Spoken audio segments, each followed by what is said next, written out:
We are live, y'all. What's up, everybody? Welcome to another episode of the Kava podcast live session. My name is william-nacouzi. If you're watching this for the very first time, I am the host of this show. But if you're tuning in from all around the world, if you're watching this for the very first time, just want to say thank you so much for tuning in. Thank you so much for being here on my live show, and for everybody out there that's been watching and that been supporting all my videos, all my live shows. Thank you so much for all my supporters out there. So let's get right into it. But before we go into the topic at hand, you guys already know what the topic is for tonight.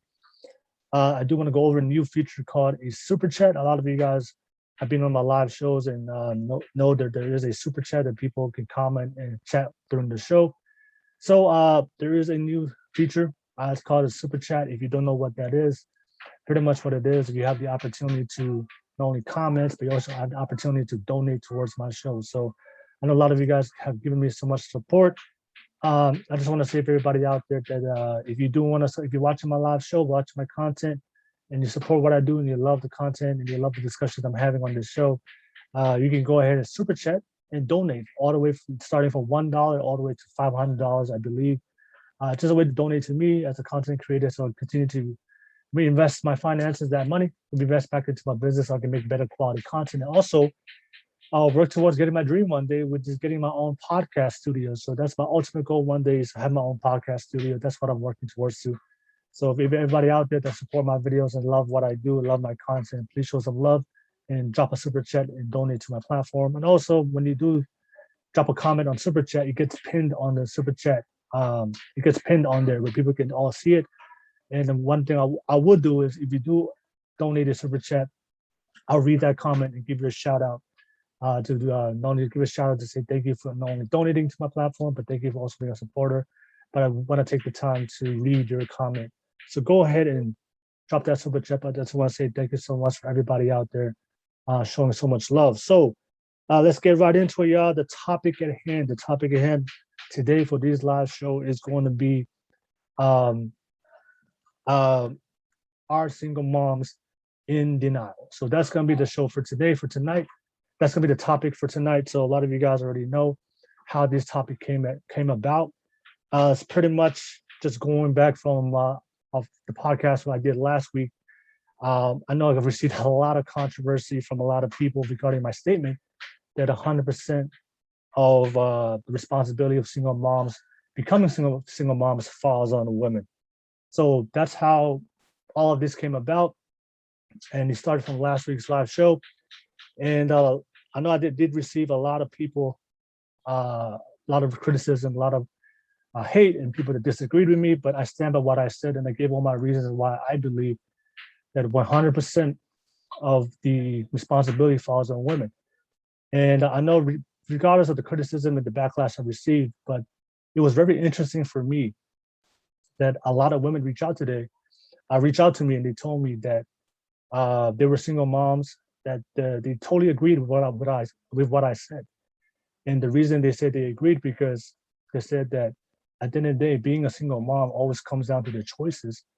And the reason why a lot of, and this is coming from single moms, by the way, directly from single moms, who did agree with my statement, that it comes down to the woman's choice to decide whether or not they're selecting suitable fathers to procreate with. So these single moms clearly said to me that the reason why a lot of these women are upset, because a lot of these women are in denial. They can't admit they made a mistake. They can't admit they made a bad choice. And of course, they said there's a lot of women going through a lot of things. They're going through a lot of traumas, emotional things, abandonment. There's so many factors of what a women are going through. But at the end of the day, regardless of what you go through, you still have to make a choice. And that's just the real world itself. So a lot of women, this is coming from single moms directly, that a lot of these women are in denial. And a lot of these single moms have gone through their own trials and tribulations. And they did mention to me that it wasn't until they took 100% accountability for their choices, it wasn't until they went through their own self-reflection and learned from their ways and learned from the things that they haven't healed from the past, or what they've gone through from previous relationships or issues from the household or their childhood.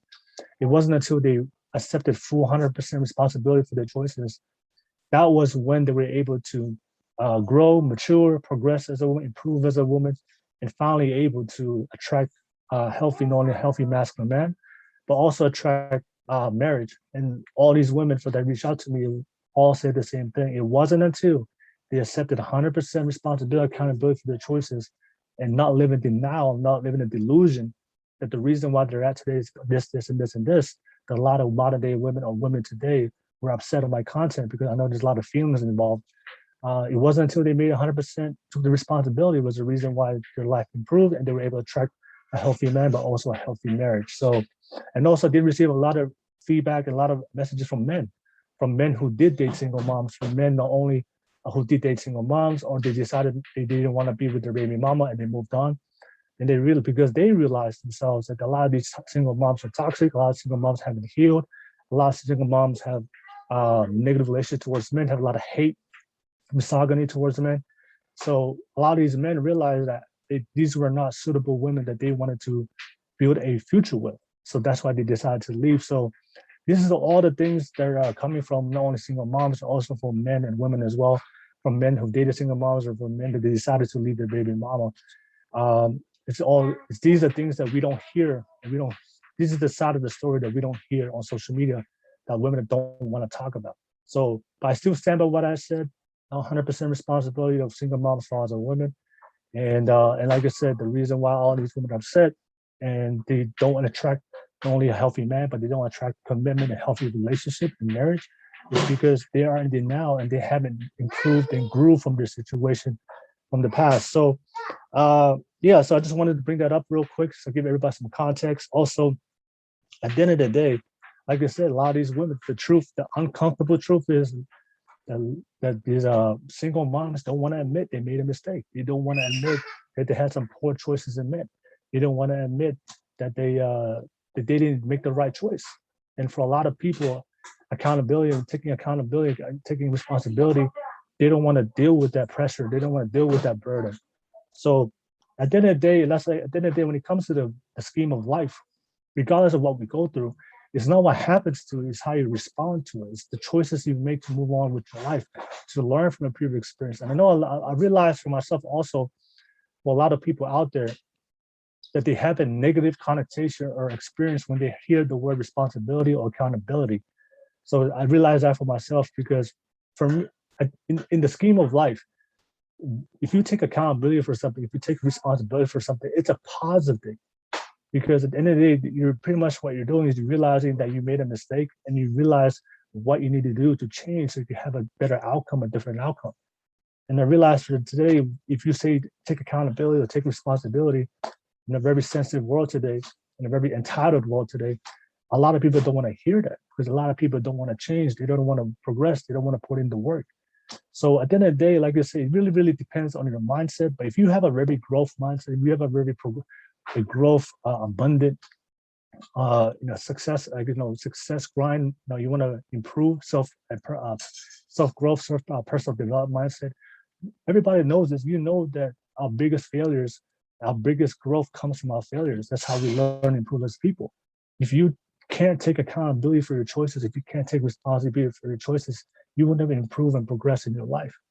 So it's just very interesting to hear for a lot of people that they just don't want to take accountability. They don't want to take responsibility for none of their choices. At the end of the day, life is all your life, that the quality of life that you have today is always a reflection of all the choices you have made in your life. And regardless of what you've gone through, at the end of the day, it's not what happened to you, it's what you're doing about it today to make sure that you have a better outcome than you did yesterday. So at the end of the day, when I talk about responsibility, accountability, I'm not saying it in a way to degrade women, to put women down. I'm saying in a way that I want women to improve. I want women to grow. I want women to mature and attract a healthy mate, and live a healthy life, and be able to have a great father role within a father within their kids. So so at the end of the day, like I said, that's something I just realized today in this coach today that a lot of people don't like to talk about the mistakes and the failures. And for me, if you've watched my podcast, I openly talk about my failures. I openly talk about my mistakes, my flaws, not only as a man, but as a human being, because I do realize that I wouldn't be who I am today without all those mistakes and all these things, the failures I messed up with. So, like I said, that's one of the things I just realized. One of the best books I've ever read was called Failing Forward, and he pretty much said that if you want to change your if you want to learn how to overcome failure, you have to change your relationship with failure.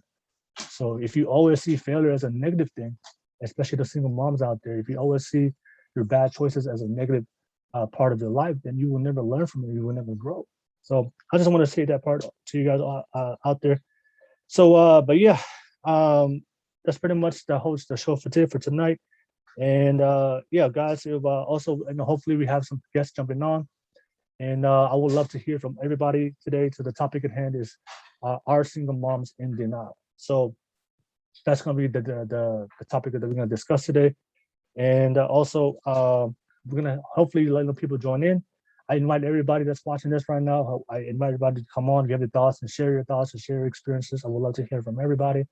Also, I would love to hear from the single moms. I would love to hear from the baby fathers.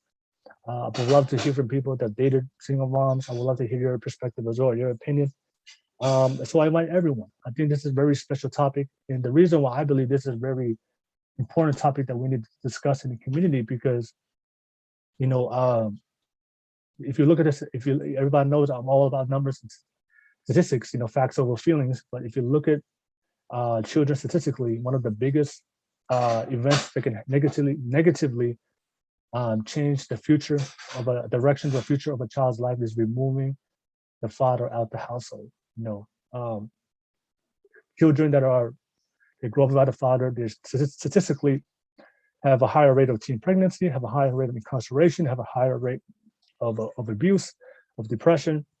There's so many getting arrested, you know, all these things that comes along when you move the father out the home. So I think this is a very important topic to discuss what we can do to improve not only the community, but as for single moms, you know, to give them that hard reality, the truth that if they take accountability for their choices and not be in denial, then they have the opportunity to attract a healthy mate and partner and husband and man. So I just want to say that for everybody out there that's watching. So yeah, if you're watching this for the first time on the platform, if you're watching this, if you want to join this platform, want to join my podcast, so don't forget, I just want to put out there before I start inviting people on this show, just be respectful to the podcast. It's my platform at the end of the day. So as long as you come in respectful, I'll respect you. But if you come on this podcast and you try to disrespect it, I'll kick you out. Just make sure we keep it clean, keep the vulgar language and profanity. Let's keep it clean, y'all. Yeah, at the end of the day, you know, there's a lot of policy. YouTube has a lot of policies when it comes to the language. So make sure we just keep it clean. If you start using that type of language, I'll warn you. But if not, I'll just kick you out. Also, like I said, let's not take it personal. This platform is all about promoting that it's okay to disagree. You know, it's okay to agree to disagree. We live in a culture today that everybody out there that give a different opinion. People want to cancel culture. We live in a very tribal society where it's one way and there's no other way it could be done, or it could be said. So I'm always about seeking a different opinion, and I'm always about listening. People that watch my show know that I'm open to listen. I have strong opinions, and I do believe that my opinions, not opinions, but the things I say are uncomfortable truths, because I always want to speak on reality. I don't want to speak on what the world should be, you know, how the world should improve, and this and this and this. That's not the podcast for you. I like to talk about the realities of what's really going on in the real world, and talk about the choices that people are making. That's what I'm talking about. So, but like I said, let's stick to the topic at hand. Please stick to your points. Please don't waste my time to come on here to come at me, to attack me personally or shame me. That's not the point of it. Just keep that to my DMs. But if you try to come here to attack me personally, I'm just gonna kick you out. Also, make sure if you jump on your YouTube live, mute it so that way it's not I don't hear the echo when we jump on for the conversation. Also, like I said, please, if you're watching this for the first time, don't use a fake name to jump on my platform. A lot of guys from the last podcast had to use female names, or females use male names. So if I notice that you're using a fake name, or you're using the opposite gender's name, then I'm just gonna kick you out. But just be honest, be real. I'm open here. I'm real, and I want to keep it real with people. So you don't have to do it. I'm not here to play games with anybody. If you want to talk to me, talk to me. If you don't want to talk to me, you want to hate, move on. And if you want to say bad things, yeah, just send me a DM and say all that stuff in my DMs. It doesn't bother me. And also, like I said, if you were part of my last show last night, last week. And like I said, I'll save you to the end. So I do recognize some of the names of people that were on my show last night. So I'll have you guys at the end because I do want to invite new guests to be on my show. That's pretty much it, guys. Like I said, let's have some. Like I said, I'm always open for discussion, but let's focus on the topic at hand. Let's get the show started. I just want to say thank you so much for everybody out there that had everybody out there that do support my channel, do watch it. And if you're watching this for the very first time and watching this live, please show some love and support. Please like and subscribe to the channel. And if you love my content, show some love and support and do that for me. It really means a lot for me. So, but yeah, I do have the first guest right now. Oh, I think he just jumped off. So if you, yeah, I did see a couple guests who are on my show right now who are jumping on. I was just about to add you guys. I see you guys just jumped off. If you guys want to jump on right now, and I'll add you guys to the show. So, but yeah, I saw there was two names. I saw it was a Devita, and there was one girl named Nia. I saw you guys jump on, but then you guys jumped off. But if you guys want to jump on right now, I'll add you guys right now to the show. But as I'm waiting for more people to jump on the guests. Yeah, I'll just go right into the topic and start talking about it. So and then anybody that jumps on during the show, I'll add them to the live discussion. So yeah, if everybody, yeah, if you get Devita and yeah, I saw your names, but I was just doing the quick intro real quick. So if you guys want to jump on real quick, and then I'll add you guys back to the show. But yeah, anyways, guys, ladies and gentlemen, so the main topic at hand is our single moms in denial. So like I mentioned, guys, before, my own personal views on the show was at the end of the day, that was the main topic at hand. Like I mentioned, guys, before, that's the problem. Is at the end of the day, I already talked about my key talking points of why things didn't work out, but also at the end of the day, it really comes down to making sure that life is all about choices. So I know a lot of people were upset about what I said and then the things of what I said. I'm sorry, I was just answering. Yeah, so but all at the end of the day, regardless, one of the we got one guest coming on. Nia, I'm gonna add you right now. So here we go.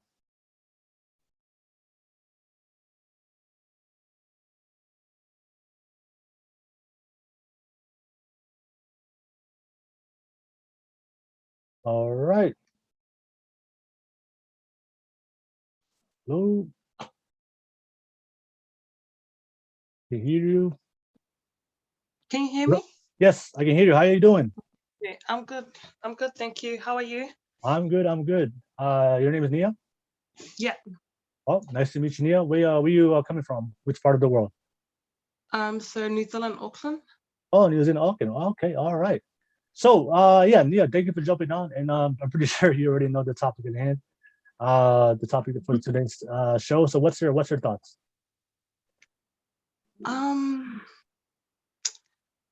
Oh man, I have a lot of thoughts, to be honest, but I think what you're saying is honestly truth, like how a lot of single moms are in denial on why they are single moms or why they're in that position.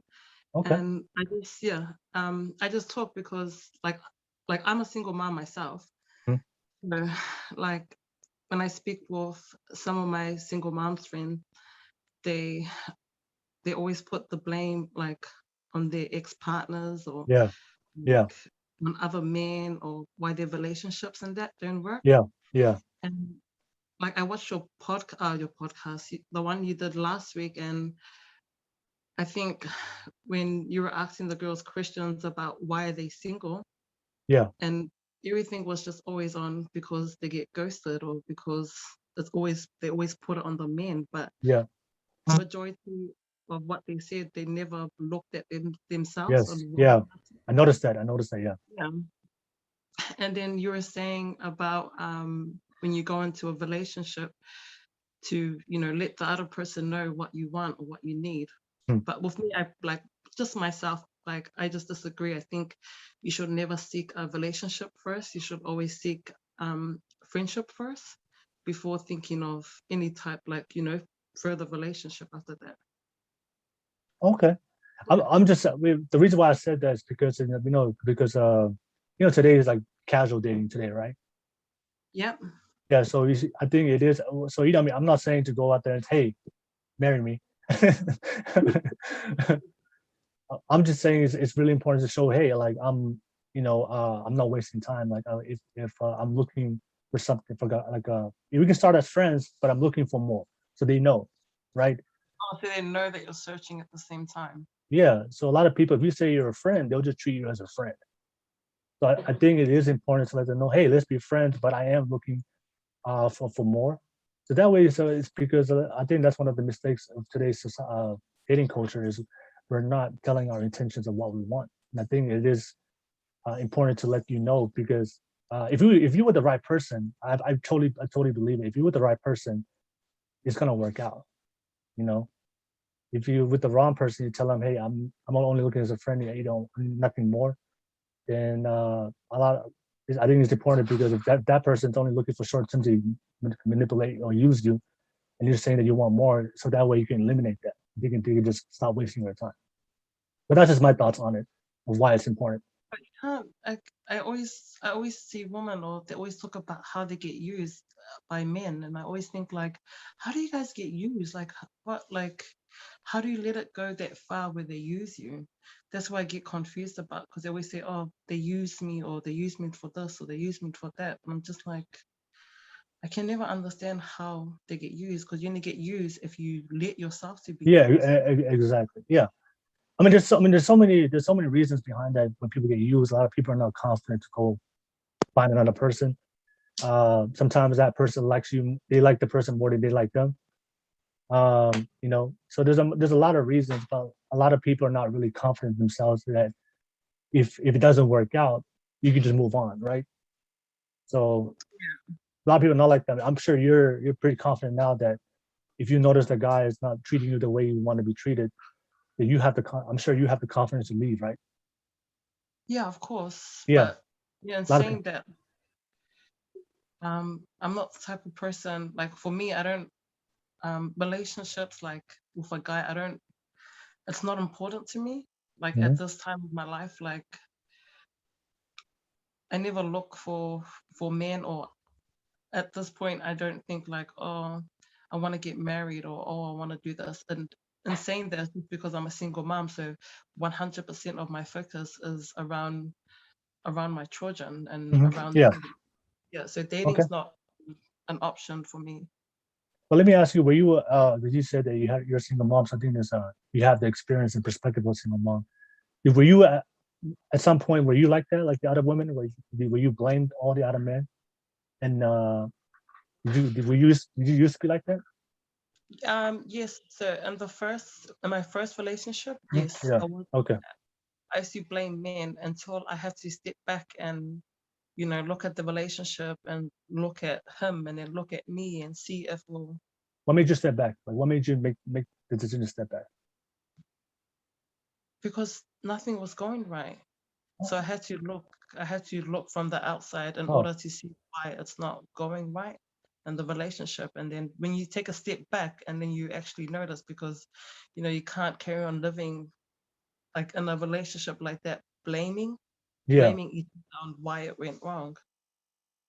Okay. Yeah. So you realized that nothing was working, right? Yeah, nothing's working. Yeah. So it's like the common sense, right? Just if it's not working, then do something different. Okay. All right. Nothing different will just leave. Yeah. Okay. So and was that hard for you to do that, or was it like because I'm sure most of your Yeah, like was it of course. okay? First relationship, man, that is hard because when when you're in a relationship for a while and you believe it's love, but deep down you know it's not love. It's really hard to leave, and especially with having a child with someone, um you try to work so hard on it to keep your family together, not knowing that staying together may hurt it even more or may Okay. not. Yeah, yeah. Yeah. It's just yeah. So yeah, you just yeah. So I know for a lot of women that watch, I know that they were really upset at what I said, and I understand there was, I understand there's a lot of feelings involved. It's a very sensitive topic.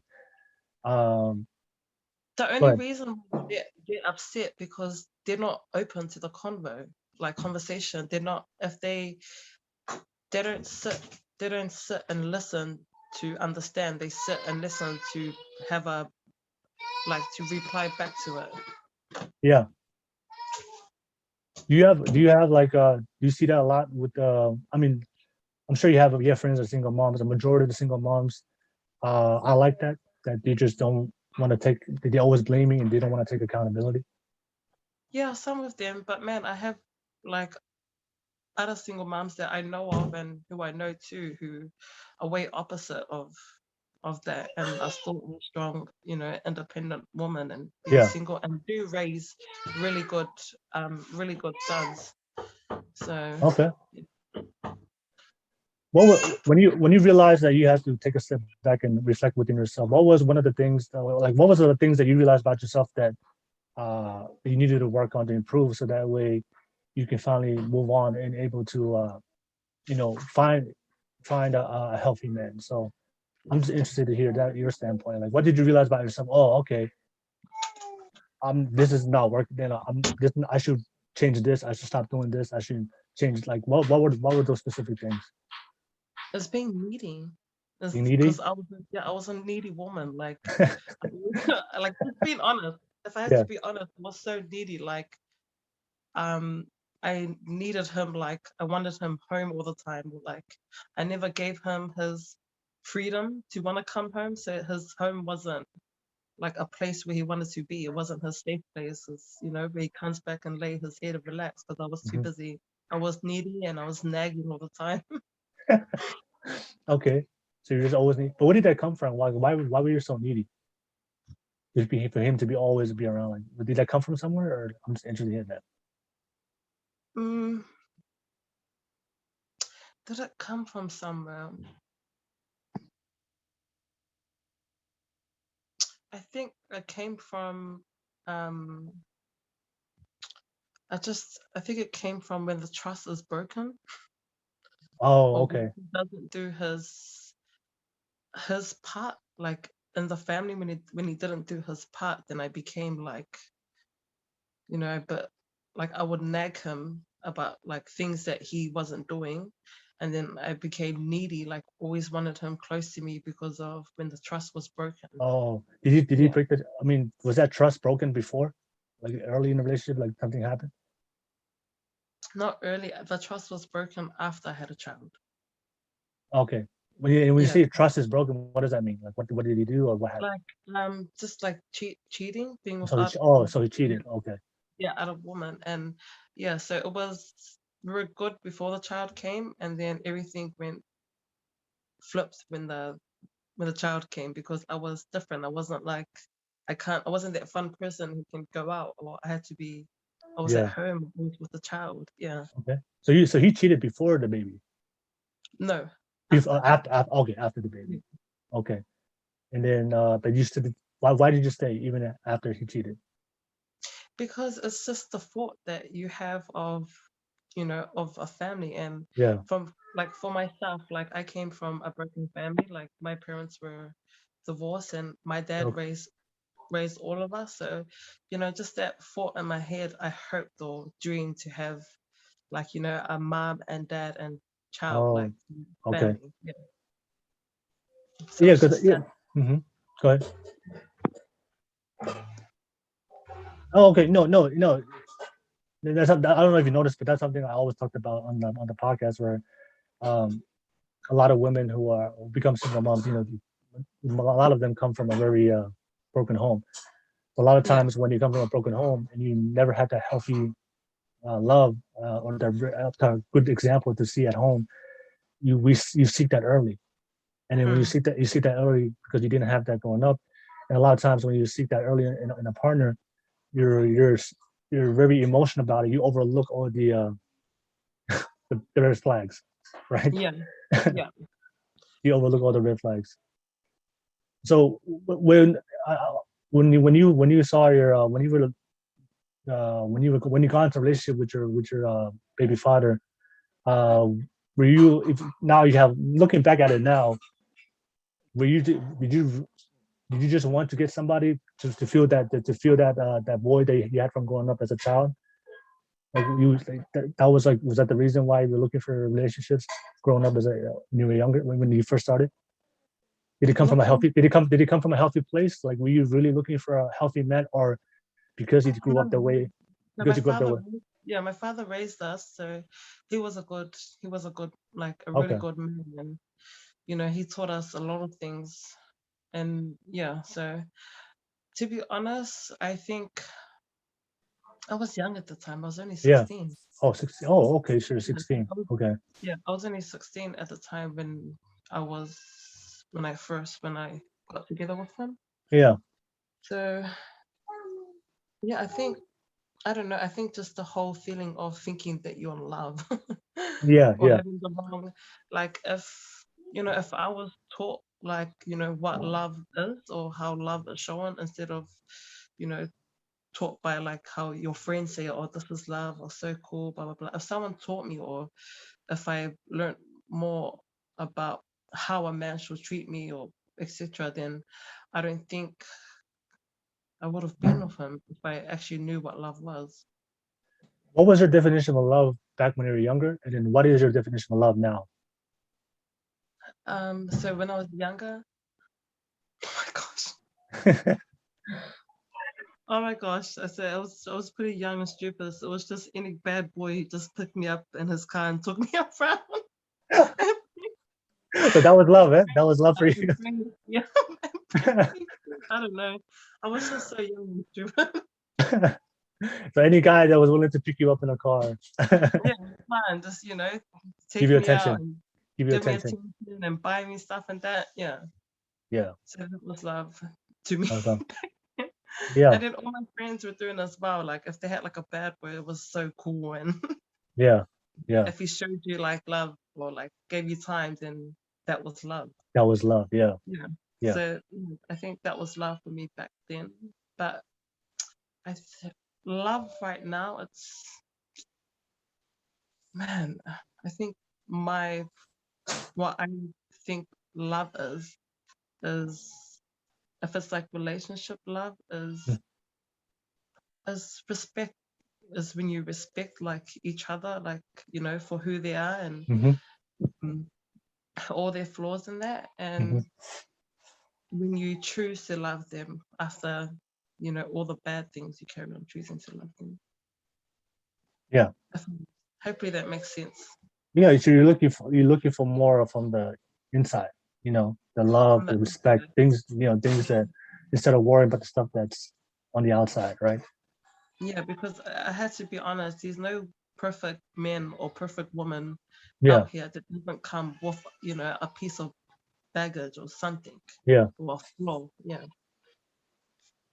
Yeah. Your definition changed 360. Yeah. Totally Yeah. changed. Yeah, I learned way from back then, and it's just I don't know. That's what you have to do. You have to take a step back and look Yeah. from the outside on where everything's stepping up. Yeah. It's funny. I did talk to some women who were upset, and one of their one of the reasons why they said that it's not on them was like the very things that you said. I was young and dumb. How is that my fault? Right? No, it's gonna be your fault because it Yeah. can't be anyone else's fault. Like you cannot, when you get to the age of 8 years old, you already know from right and wrong. You know Hmm. what's right and you know what's wrong. It Hmm. doesn't matter if you were like my age, 16, because yes, I was young and dumb, but I do know from right and wrong from the age Yes. of 8 years old. So that's just my point on it. Everyone, most heaps of people, they want to put the blame on everyone else, but they can't put the blame on themselves because they think it will make them feel bad. But once they take accountability, then that's how they're gonna learn and grow from there. You can't grow if you don't take accountability. Hmm. Yeah. Man, say that louder for the people in the back. but that's what I was saying to that's what I said to I remember on the last week's podcast, right? All these the people that jumped on the live on the last week's podcast, they were all trying to create situations where the perfect situation where the accountability can be taken away. And that's something I was trying to tell them. It doesn't matter what situation it is. When it comes to life, it just comes down to choices. You know, Mm. there's so many situations, there's so many different things that we all go through at the end of the day. But the thing is, it still comes down to a choice that you have to make. Yeah. And then in whatever choice you make, there's gonna be a reward. It's gonna be a reward, but it's gonna be a consequence, right? And it was just kind of sad for me that a lot of people were just, they didn't want to just say, I want to take accountability. They just want to avoid accountability and just quite create the situation to never take accountability. Yeah, they try to prove a point that doesn't Yeah, have a point. yeah. But the thing is, at the end of the day, life is, at the end of the day, that's the thing I always say. People are like, I just talk about life. Like, regardless of what happens to you, it's how you respond to it. And Yeah. if you don't like the outcome, if you don't like what's happening to you and you're not happy, then do something different, you know? But the thing It's a is, mindset. yeah, Yeah. So if you like, one thing I learned was, I went to this I forgot what it's called, but this man was talking about, like, no story, no problem. So yeah, if you say, if something happened to you, and like, just say your car got stolen, and then you're going around telling everyone, oh man, my car got stolen and blah blah blah, I'm having bad luck, and then that's when it becomes a problem, because you start telling the bad stuff that's happening. yeah, But if you just, no story, no problem, and move on with, what happened, and then everything will be okay. I know.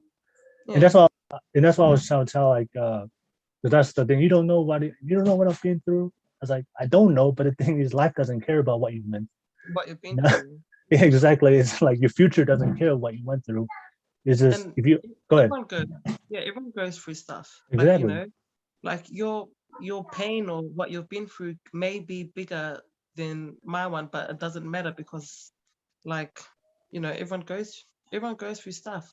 You can't use what you've been through as an excuse for your poor decisions or what you've done wrong. Okay. Yeah. So, Mm.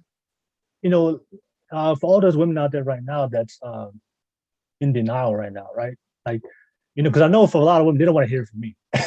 From a man. You know why? You know why they don't want to hear from you? Why? It's because you categorize them, like, you just say single moms. So it's Yeah. like all of single moms.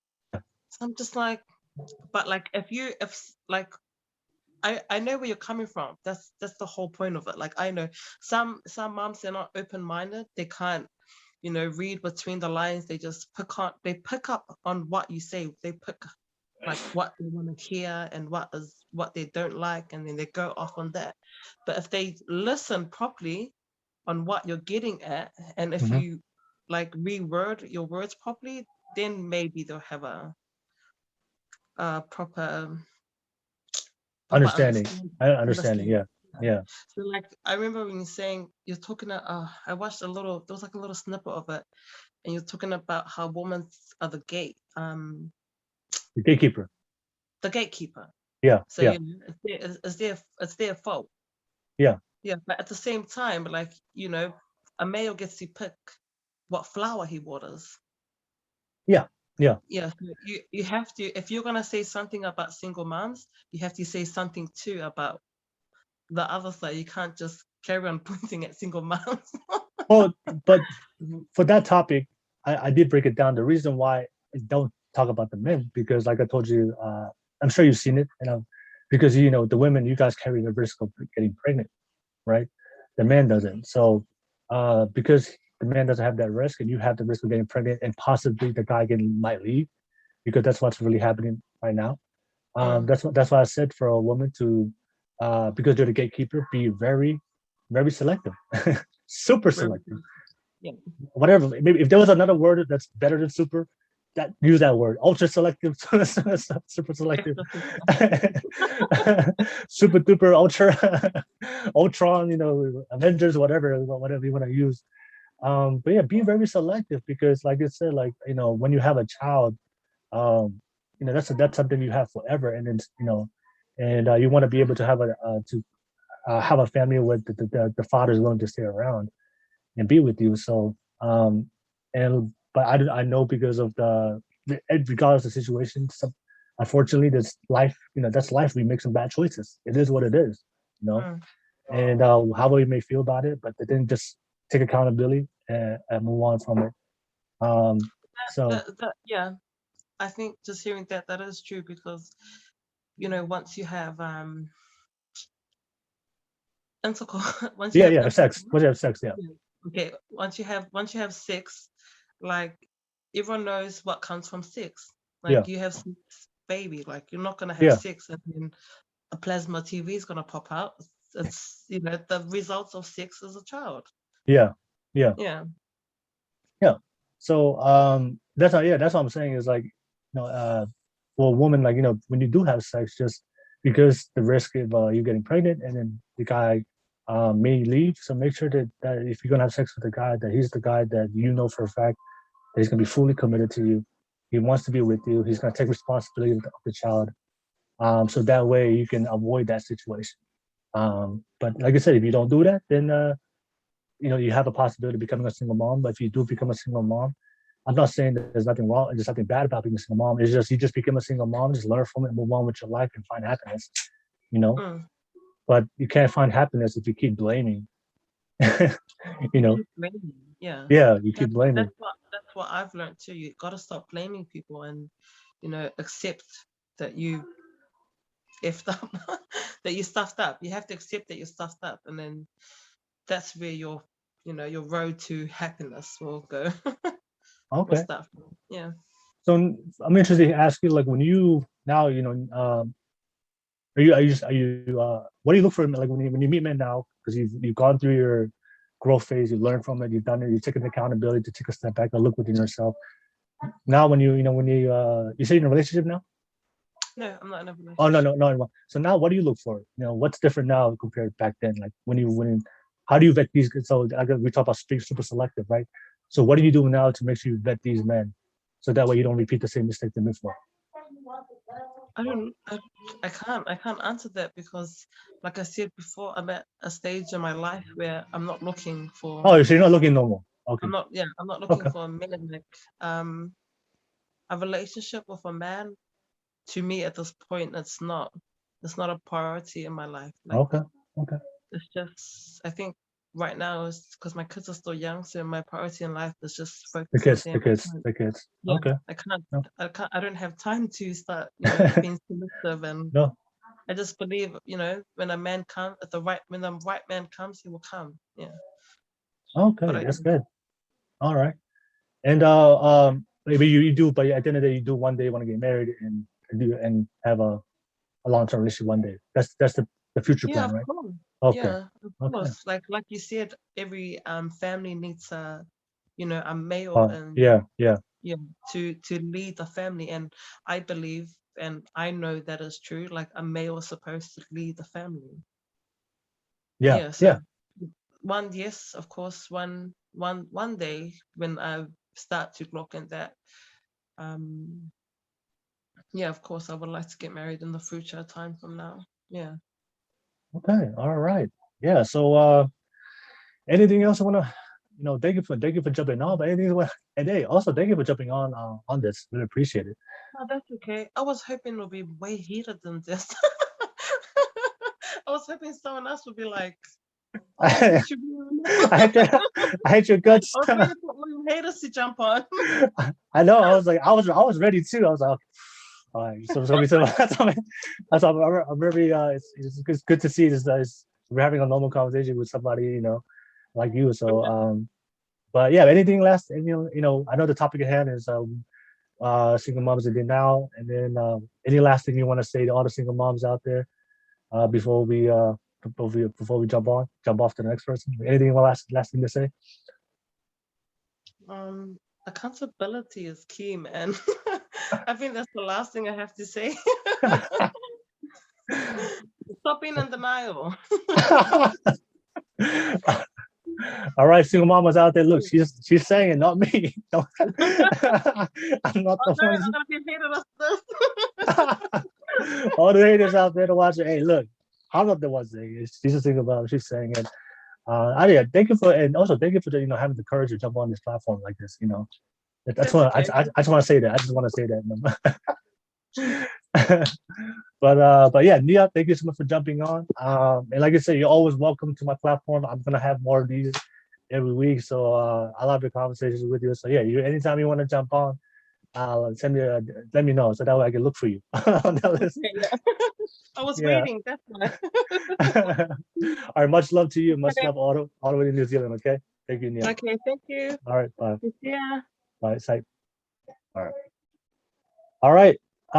Next person we're gonna have up, um, King Tui. King Tui, if you're watching this, King Tui, if you're watching this, I'm about to jump on right now. I'm about to add you right now, to the live show. So King Tui, get ready.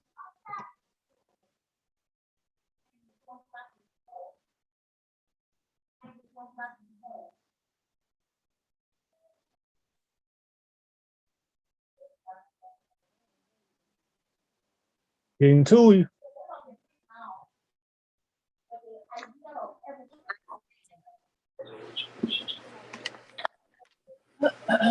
Hello, hello. Hey. Hey. What is going on? Oh my gosh. Okay, wait, hold on. Let me put my headphones in. I wasn't prepared. Well, thank you for jumping on. Thank you for jumping on. So yeah, you already know what the topic is, the topic at hand for tonight's show. So yeah, just go right into it. What do you think? Wait, can you hear me? Yeah, I can hear you now. Yep, you hear me? So the topic was feminism ruined dating. Just kidding. That's a sub I'm that's a just sub that's a subtopic. But yeah, single moms in denial. Single moms in denial. What do you think? What's your thoughts? I don't think they're in denial. I think it's just willful ignorance at this point. Because okay, I'm not agreeing with Political way to say in denial. I know I know I was going for nice, right? So but it's not okay. I'm trying to explain this to Just be real. people Just be who are real. gonna watch. Okay, so I'm just gonna speak from what I see and from experience with Polynesians. So with Polynesian single mothers, can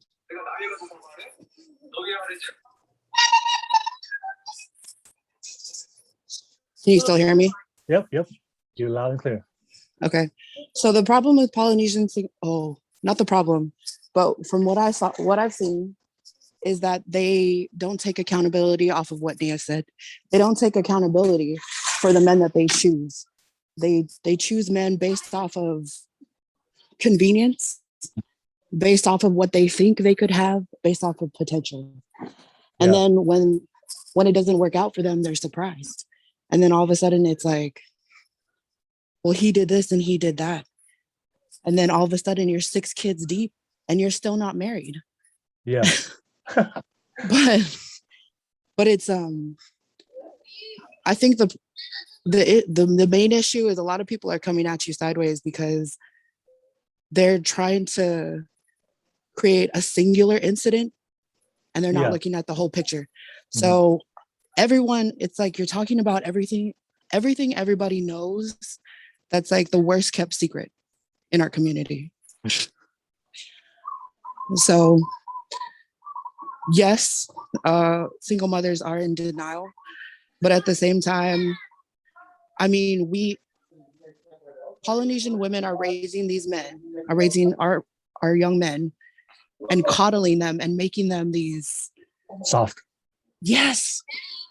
Like they're not masculine. Beta. It's called beta men.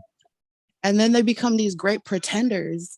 Like they can come in and take charge, but then your women are slapping you around in public, my dog. Like, it's not like women know that a man needs to feel like a man. Like these are facts. Yep. But Polynesian women have unrealistic expectations, but then they perpetuate this cycle of raising soft men. So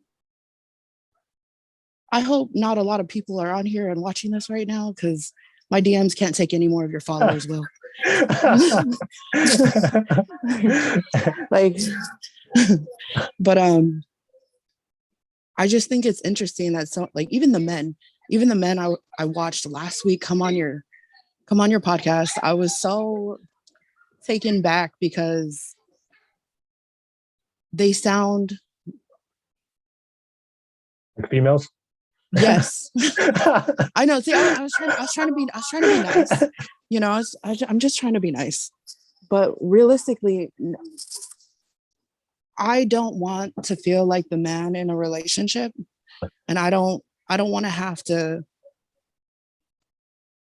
take care of certain things. I need a partner, you know, and I need someone who's gonna be able to lift me up when I'm down, and I will do vice versa.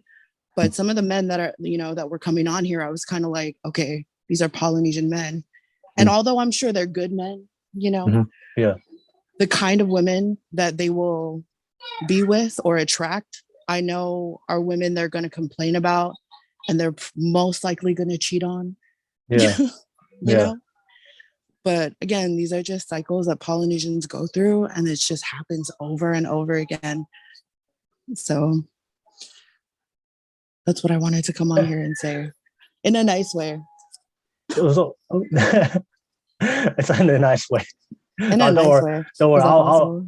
I'll say it. I'll just translate it into the what they need to hear, so I can take the hate. Okay, take the heat. Take the heat. I'll take the heat off you. Hey, but you know, I want to ask you: were you at some point were you that way? Like, because I asked this to Mia, from the girl that was just on here before. Because I know you said you're a single mom, right? Oh yeah. Was there a point too that you were like them, like you were in denial, you didn't want to take any accountability? Were you like that at some point? Oh no, I was fully aware of my situation, and I took it. I not only took accountability, I addressed my situation, and I tried to make things different. But the problem is when is it that you stop learning? Like it's harder to learn a new skill after 29. Yeah. I think So, 29 is like is really, really hard to learn something new. Yeah. Right. So that saying, you can't teach an old dog new tricks. Yep. You can, but it takes a really, really long time and a lot of effort and a lot of hard work. And like realistically, most women don't want to do that.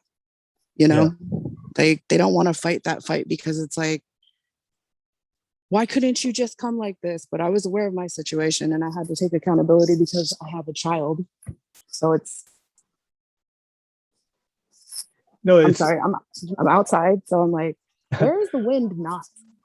No, it's because a lot of women did reach out to me, you know, and they're upset, and I had conversations with them, right? And they gave me their side. I listened to them.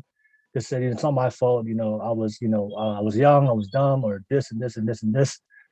And it's funny that, I'm not saying it's funny, but it's just for me, it was sad because once I dug deeper and really found out the situation, all the signs of him not being a suitable father was there. All the signs was there, but they chose not to leave. And they still chose, like, you know, they're like, yeah, the guy didn't, he never, he never showed me affection. He always, you know, he cheated on me multiple times, or he abused me. And I'm like, those are all legitimate reasons that anybody had a common sense to leave, you know, but he still stayed and chose to procreate with this guy. I know. See, I'm not saying that I had my husband passed away, so I'm a widower, so it's a little different. But I was, you know, we were young and we were stupid, and I mean, we got something cool out of it, you know, a daughter. Yeah. She's a teenager right now, and man, I would give anything for her to be that baby that didn't speak again. But but going through that like by myself, like it's just, I mean, I made sure we didn't have any more kids because we weren't ready the first time, you know. And then just after he passed away, when you you try to date again, but then it's like, I'm gonna agree with you when you say like an alpha male doesn't, I don't want to say he doesn't, but will have a really hard time raising another man's child. Really hard, really like extremely hard. Yes. And when that child is older, it's especially hard. So like dating carefully as a single parent is really important. And I think that women, single mothers, like single fathers, I'm not really sure how it is with single fathers because honestly I don't know a lot. But Yeah. I do know a lot of single mothers, single Polynesian mothers and single Caucasian mothers. And the way that they date, I've seen them introduce someone to their children early. And I've waited, and some have waited until, 3 years into the relationship, but they're still not married. So, you want to find someone good to help raise your kid, but at the same time, the men that you want are not going to be the men that are going to raise your kids. Yeah. But yeah. Oh no, oh, sorry, I was done. No, so since we brought up the masculine alpha man, right? Yeah. I've talked this to multiple women before, and I've told them like the reason why a lot of guys, it's hard for a man to come in and raise another man's child, because what happens is when you become a single mom, and you can, if you want to add to this, just jump in any time. You said something you said a man has to feel like the man, right? Mm-hmm. So the thing is, this is the reality. When a guy tries to date a single mom, the problem with that is that's why a lot of guys either avoid it, is because they can't really be the dad, the man, because the children will always come first, and he can't really exert his authority and his masculinity to that child, because the woman would say, "Hey, I want you to be the man, but you can't talk to her like the man. You can't treat her like the man." And the thing is, I tell a lot of women, you can't do that. If you want a guy to come in, if you feel all the responsibility of a man, you have to let him be the man and be able to talk to your child how a man would talk to a child at times, if he has to discipline the child. But the thing is, when you don't allow him to be the man, a lot of men will feel is it emasculate or demasculate? I don't know. Yeah, you emasculate your man, but your man, yeah, especially when you don't let them discipline your. Exactly, yeah. And then you do that in front of your child, so then your child is learning that he is not the man of the house. He is not the man, and for a very alpha masculine man, he does not like that. So, that's why that's my conversation with men, and in my conversation, and I see what men and with women, and that's the narrative I always hear from men. Like, I try to date this single mom, but I was always second fiddle to the child. I was always second fiddle to her and to her situation and the baby daddy. I was never able to be the man. Yep. So that was just the example you just showed me. You talked about. I thought I want to bring that up. Yeah, because I've experienced it. I've done it. But then as a single mother, you have to correct it. Because I think for a relationship to work as a single parent, you do have to put your kids first, but realistically, your significant other, your spouse, has to come first. So happy family, you know what I mean? So because I heard it from single moms, right? They'll be like, to openly tell the guys like, just to let you know, if you're gonna date me, my kids will always come first before you. They would, but in defense of the woman, I understand that, right? Because very protective of your kids. You don't want the worst case scenario is this new guy coming in and then abusing and taking advantage of her or the kid. Oh yeah. One of the fears, right? That's one of the fears a lot of single moms have. So I understand that. But at the end of the day, if you want it to work, you have to let the man be the man. You come in. But if you, like I said, let these men, if he's a healthy man, is willing to take over that responsibility, because I've seen it with men. There are men out there doing it. God bless those men. They're doing that work. But it is work, everybody. Yeah, it is work. But every single situation I've seen it work was the single mom allowed him to come in and just be the father of the kids. Yeah. And like he was just like he was pretty much like the biological father in that role, but he's not. But she just let him be the man, and it worked. Yeah. Yeah. So very interesting. I wonder how many people are gonna disagree with you on that. They already disagree with me now. This is gonna just be another one. So yeah, so like but I want to ask you is like, why do you feel like a lot of women were upset, like what I said? What do you think? Because like you said, basically they may have a different opinion, but we know this is reality. It was their choice. It was their choice. Let's keep it real. But what do you feel like all these, like, because you saw the reaction, the backlash, like they were really upset. So what do you think? Like, Hey, did I say? Okay, I'm just gonna say, like, if some of you guys are watching, oh shoot, sorry. Go ahead. Yeah.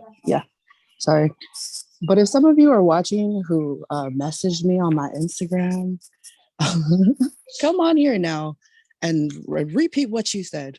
So Will can talk about it. But like, Will, we're women. We get upset over things that we know we do are wrong or incorrect, but we don't want to take responsibility for it. Duh. Okay, that's okay. Like women, we never think we're wrong. Yeah. And honestly, like sometimes I know I'm gonna speak for myself. Like, believe it or not, I'm not always right. Shocker. So like I like when somebody puts me in my place because I'm not right. But women are intimidating now. Like I feel like the more intelligent we are, like if we speak our minds, I think it's intimidating for men because one, the way we have been raising our men. Two, I think a lot of it has to do with like, oh my gosh, I don't want to say feminism. That's I'm sending the wrong message there. Say but say it. Okay, well, I mean, realistically, feminism does play a part in ruining good dating because women, just FYI before y'all attack me, it's because women take feminism and they apply it incorrectly. A true feminist, like you believe that men and women should have equal opportunities, and they have a choice. Like that would be a true feminist. The way people are doing it now, just because you listen to angry chick music and like you're a part of the He-Man woman haters club or whatever, it's incorrect what some women do, I think. Like just go off what you said. The biggest problem with we call it third wave feminism or radical. I like to call it radical feminism. Crazy feminism. Crazy feminism. Yeah, like no when feminism is equality and equal opportunity and equal choice, right? But the problem with the feminism today, they want equal outcome. Yeah. Right. So you can't. There's only certain outcomes only men can do. There's only certain outcomes only women can do. That's why I always say we're different. There's only certain things that men can do, women can do. I'm not saying one is better than the other. I'm just saying there are biological limitations of what we can do. And there's reasons why a man was created, especially in the terms of a dynamic of a relationship. There's only certain things that a woman can do in the terms of a relationship. One cannot do each other roles, but they want to have equal. I can do what a man do in a relationship. No, you can't. There's only something a man can do that he can provide to the children, the emotional stability that kids need from the father. And then the woman, you bring that unconditional love that the kids need. Only a woman can show that. A father cannot show that unconditional love a woman can do. So this is how we were created. It's biology, it's facts. But the women today, they want the equal outcome. I can do what a man do. That's why you're single, and that's why men are not coming to you. No, I'm totally gonna agree with you. Because I've seen it, like I said.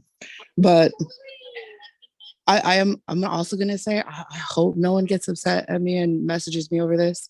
But when women discipline the children, especially when they discipline their young boys, I think sometimes it may send the wrong message to the young men that they're disciplining, because I think it creates a trauma or some Yeah. form of PTSD, or like they're not. I don't know if You talking I don't know about if I'm the? like, Are you talking about the men that grew up in a single mom household and they get disciplined by the single mom? yeah, I probably should have like explained myself better. Is that But what you're talking about? you Is know, that what you're talking about? yeah, yeah, you know what I'm saying, right? Yeah. So what Like, happens is when a young boy grows up with a single mom, right? What mhm, happens is when she disciplines him, what happens is she's conditioning him to be submissive to a woman. So he's not in tune with his masculinity. So now you're yeah, making him more feminine and to be more submissive to authority of a woman. The problem with that is the thing is women are not attracted to that. Women are always seeking a masculine man. So a lot of these men become emotional. They just imitate or mirror the traits of their mom. And then they right? And then they become very feminine, they become beta, or today, 2021, you call it simps. A lot of simps out there I watching know. my content. I wish there was a cooler word for it. Simps just sounds like a pussy word, doesn't it? Oh, can I say? Oh, I'm so sorry. I can say that. It's all good. Just avoid it next Okay. time. But yeah, a lot of simps. There are a lot of simps, and that's why relationships are breaking apart. Like I said, because the men are more feminine and the women are more masculine today. And Yeah. you can't go against biological nature of how we were created. So Right. Oh, so I hope nobody hates me after this. I love you. I love you guys. oh man, it's yeah, no, I really appreciate you for sharing that. I'm sure you had your disagreements with your friends. Like you have these like when you see somebody that's totally blaming everything, never taking accountability. Like what do you say to them? I mean, what did you say to them? What for you? Well, I dig a little bit, get a little background, Yeah. and if it's always someone's doing something to them, usually it's them. Yeah. So if somebody is, I mean, usually it's just this. I let them talk, and it's a series of questions, and usually the questions are a roundabout way of saying it's you. Yeah. So I don't. I think a lot of people just like to place blame where it doesn't belong because nobody wants to be responsible. Yeah. It's not my fault because, and then excuses, and then all this verbal diarrhea of excuses. Yeah. Yeah. And I hate to say it, most of the time it's women. Women can't help it. Like I don't know what happened. It's like we went from talking about great big ideas and things we could do, and then now all everyone can talk about is what their man isn't doing, who he's doing aside from them, or nagging. I see a lot of Yeah. nagging. Yeah. Yeah. Just talking, but never doing any changes. Making any new life choices or changes to change the outcome. Yeah, it's the emasculation of their men, and usually this is like the conclusion, because if you don't let your man feel like a man, I Yeah. mean, there are going to be consequences. It's not, I mean, I want to say 8 out of 10 times there are consequences to Yeah. not letting him feel like the head of the household. Yeah. But you got to let him function as the head, but we're still the neck. You just can't tell him that. Yeah. And a lot of women will be upset with saying that. Like, oh, we're the neck. You can't be the head. No. There's a lot of independent, strong women out there. And they want to be the head. They want I to be know, the head. me too. But at the same time, it's not really a game. It's just, if you want to live a happy life and you want a partner, I think it's important to know your role. Oh my gosh, I'm gonna get so much hate for that. Hey, I say that all the time. You gotta know your role. Know your role. Role, dude. No, I know. No, nobody come for me. Come for Will. He started this conversation. no, that's absolutely facts. Like you have to like there's this role. It's called gender. Yeah. And the relationships that do work out, it's people willingly, right? I'm not saying the woman's willingly, submits her role as a woman, and the man willingly just be the alpha, healthy leader in the child in the family's life, and then you work it out and you work it together. Yep. But the thing is, that's the problem. Like you said, feminism, single moms raising the men to be more feminine, and also just the breakdown on gender in today's society. There's no such thing called gender. You know. Yeah. No, really. Like my kid was talking about pronouns, and I was like, "Oh, I'm they and them," and I was like, Yeah. "Okay, well, mine are I guy, and you know, they or them better grab a vacuum." Like, but yeah, like the no gender role thing, it's cool. You know, do you? But at the same time, the reason that you have mostly like single people watching your podcast is because all the happy people don't need to watch it. They're all fat, happy, and married. All right, yeah, they want to put the blame on somebody. They found me. Yep. There you go. You got tired of blaming their partners, or they found a new person. To blame me. Right. Hey man, you know what? I bet there's a lot of happy boyfriends out there right now being like, oh yeah, I'm gonna come after Will because my chick's gonna be super happy with me after that. Oh man, yeah, it was a good conversation. So yeah, anything you want to add? Anything you want to say about the topic at hand? Anything you want to share? You haven't shared yet? Aside from please don't find me on Instagram, everybody. Like, don't DM me, please. I just want to say that it's not that I'm a gender hater, and I don't think that single moms are irresponsible. It's just if you take out emotion of this entire conversation and you really think about the things that you're saying, ladies and gentlemen, like it doesn't make a lot of sense. Like if you just look at statistics and facts, you know, but hey, it's cool. Just, don't find me on Insta. Yeah. I think most of them are just dramatic. It's coming from them. If it came from you, it'd be okay. It's coming from a man. It just makes it more worse. Yeah, coming from a man, it just makes it worse. Nobody wants to hear because of the issue with effeminate men. Yeah.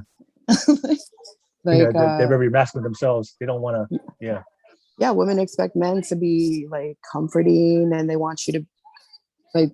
Women want men to be comfort items. They want security blankets. They don't want a man telling them that they're wrong. You're supposed to be a support role. Like I said, a lot of women today, they're used to the simps. I ain't no simp. I will disagree with you, and I stand by what I said. Oh man, but yeah. Thank you for jumping on. I really appreciate your time. And like I said, you're always welcome. You're always welcome here. I do this every week. I know. And everybody out there, don't come for her. Come for me. Yeah.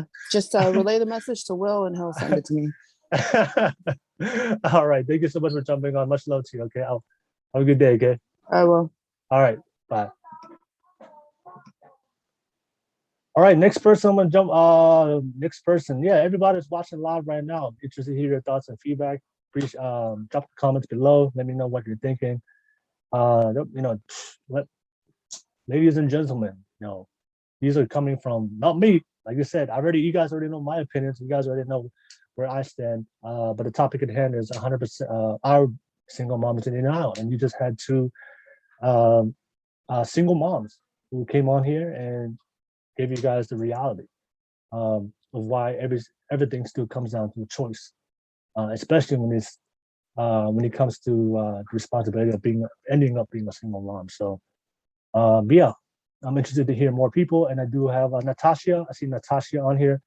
So Natasha, I'm about to let you in. So I'm about to add you right now.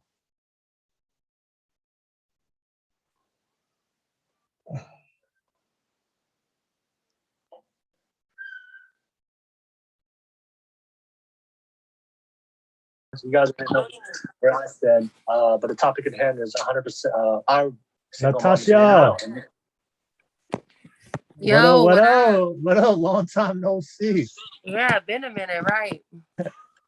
What is going on? Hey. Oh man, what a difference it is when you had about 300 last week to about 16 now. 16 viewers. How are you? Oh, I am good. How are you? I'm good. As you probably already assume, I have not quite a bit of unpacking, but I do have quite the input. Just because I have found I've just not really been I mean, I've been following, but like under wraps following, just because for me, I feel like there's something to be said about differentiating the concept of like single moms and their responsibility versus single moms and their being accountable. I do also want to say that I feel like a lot of what is being put on the table from you and people that you've already had on your show should really be from like a self perspective. Everyone wants to talk about what they see, what they read, and that's cool and all. And I get it, facts over feelings. But at the same time, I feel like when you're gonna really jump in on a topic as heavy as single moms and their standpoints and whatever, like it really it's a really loaded Okay, no worries. topic. So I think for me, a couple different things. I do want to say that in terms of one of my biggest things that stuck with me was how you have driven the narrative that about the statistic about men being removed from like the household and how that impacts children development. Solely agree with that. However, I feel like in terms of the way that you're putting it on the table, it makes it seem like you're implying that women are just casting men out. Now, I feel like if there's a man in the household that portrayed the image that he was a wholesome man and the relationship was well, and she got pregnant and he dipped, that's not someone you should want to keep in the house. I feel like if there's drugs or gang violence involved, or maybe he's abusive verbally, physically, he shouldn't be in the house. He should be removed. And I think that those are things that like should be accounted for, because I feel like what you're putting out on your platform is that single moms are to blame, period. And I'm just telling you as a consumer, as someone that's receiving what you're putting down, you know, that's the image that you're portraying. And I think with the conversations that we have had outside of, you know, your telenovelas and stuff, that it's important for you to hear that, because I feel like being someone who is trying to really create a platform within our Polynesian communities, the last thing that you want to do is put out this image that you're just like a misogynistic jerk. And I would like to firmly believe that that's really not who you are. Because like I've watched people bash you and I've watched people say things about you and whatever. And that is what it is. But I, at the same time, feel like, you know, okay, cool. Like you've got your statistics aligned and you've got all these things, you know, you've received all this feedback. You know, so where do we go from here? You know, how is it that you're going to take this information you've received and this feedback that you've received, and how are you going to utilize it to make way for future generations to be better, right? Because I hear you when you talk about being selective. Like I'm an older sister, right? So I encourage my younger sisters that, you know, vetting is important.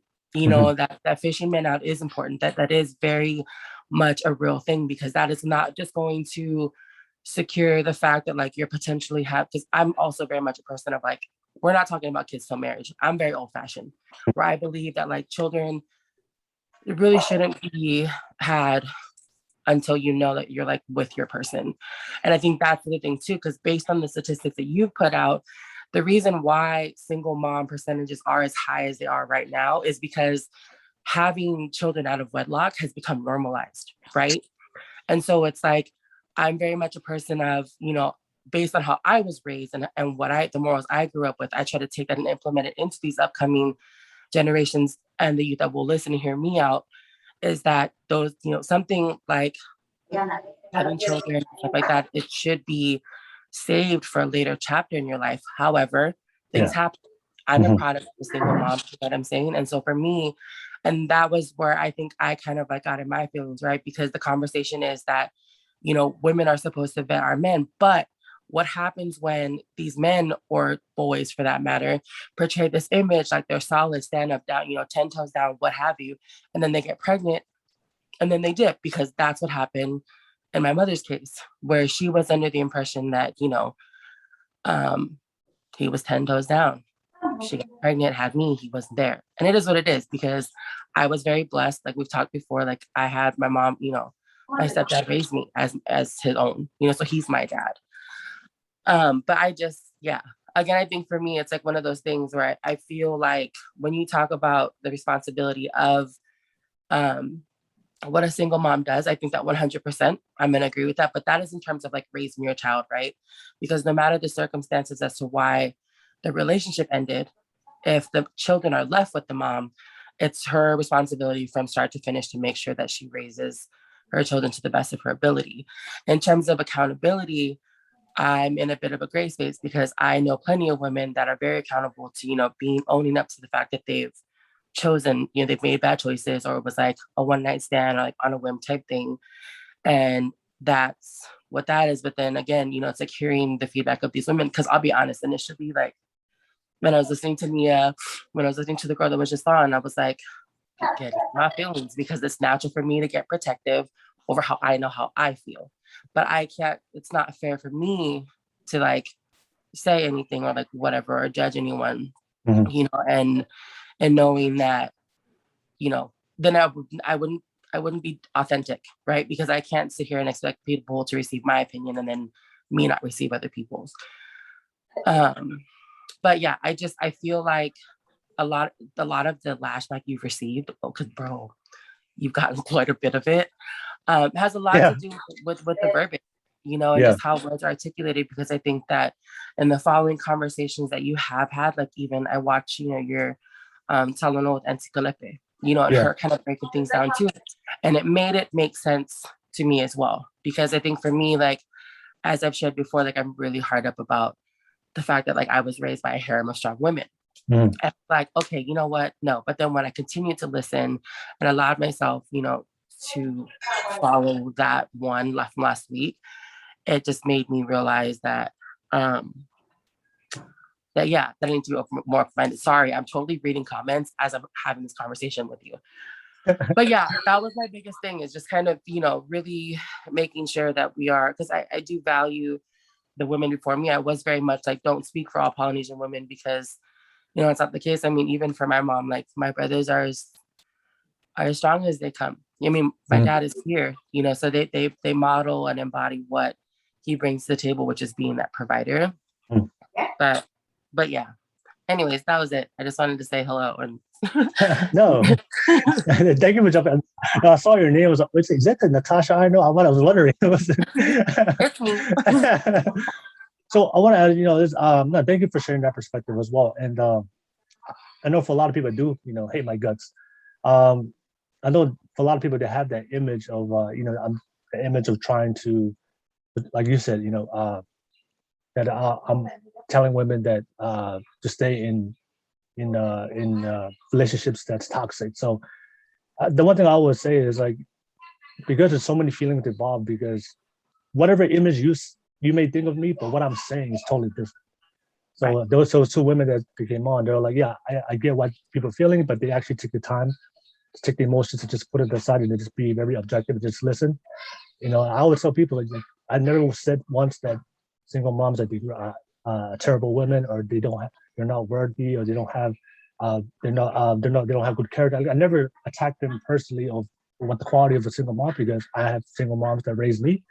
I'm just talking specifically about the responsibility, and I know you guys already know my stance on it, because like I said, just because you carry that risk of getting pregnant, and then the possibility of that guy leaving, because that's happening every single day and today in the real world, then I just want women to be very selective and make sure that before you give it up, that that you've done your due diligence, and make sure that he's shown you in every type of way, emotionally, financially, physically, spiritually, mentally, he's shown you that he is ready to take that responsibility, and he's ready to build a future with you. Unfortunately, that's not happening. For all the things you said, the wedlock, having sex before marriage is casual now, it's normalized, and all these things that we have now. But I want to ask you, because the topic at hand is are single moms in denial. I do want to ask you, do you believe in that statement, or do you see single moms today that are in denial, that they keep making the wrong choices? Because a lot of the two women that jumped on here, they said that the problem is the reason why they can't take accountability.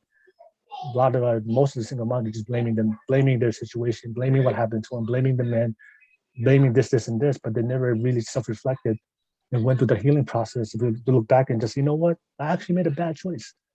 you know. And for me, it's like sometimes when people, and I don't know if you heard it when I first jumped on the Zoom, I did. when there's nothing wrong with making a bad choice, because when you Right. correct it, because that's how you grow, that's how you progress, that's how you mature, that's how you Right. improve. So when I say accountability, responsibility, I'm not saying it in a negative way to attack you or to degrade women or put women down. I'm saying take accountability so you can have a better life. Take accountability so you can attract a different outcome. Take accountability so that way you can attract a healthy man to come in your life and treat you the way you deserve to be treated, right? But without accountability, there's no, you won't make a different choice. And if you don't make a different choice, then you're gonna repeat that same outcome. So, but that's my thoughts on it. But I want to ask you the topic ahead. Do you believe, because that's the topic that we're going to discuss today? Right. Do you believe single moms are denial? And if you, and yeah, yes, no, let me, and why? Okay, so in terms of like my own personal experience, I don't believe that they are. For the simple fact that, like I said, growing up around the women that I have grown up around, it's very much the we get it done energy. And so for me, I have not personally experienced women that are in denial. Do I think that it's very much a thing? I do. I think You've that seen it, so you've seen it. I do. Yeah, no, I think that there is that there are people out, women, men, there are people that utilize their current situation or whatever it may be as a crutch. No judgment. I get it. Everyone handles things differently. But I think that the other thing is that, and I see Dan the man, if you're listening, I see your comment where we talk about, instead of pushing being selective, instead of pushing vetting, why are we not pushing contraception? And I honestly feel like that's like a really big thing.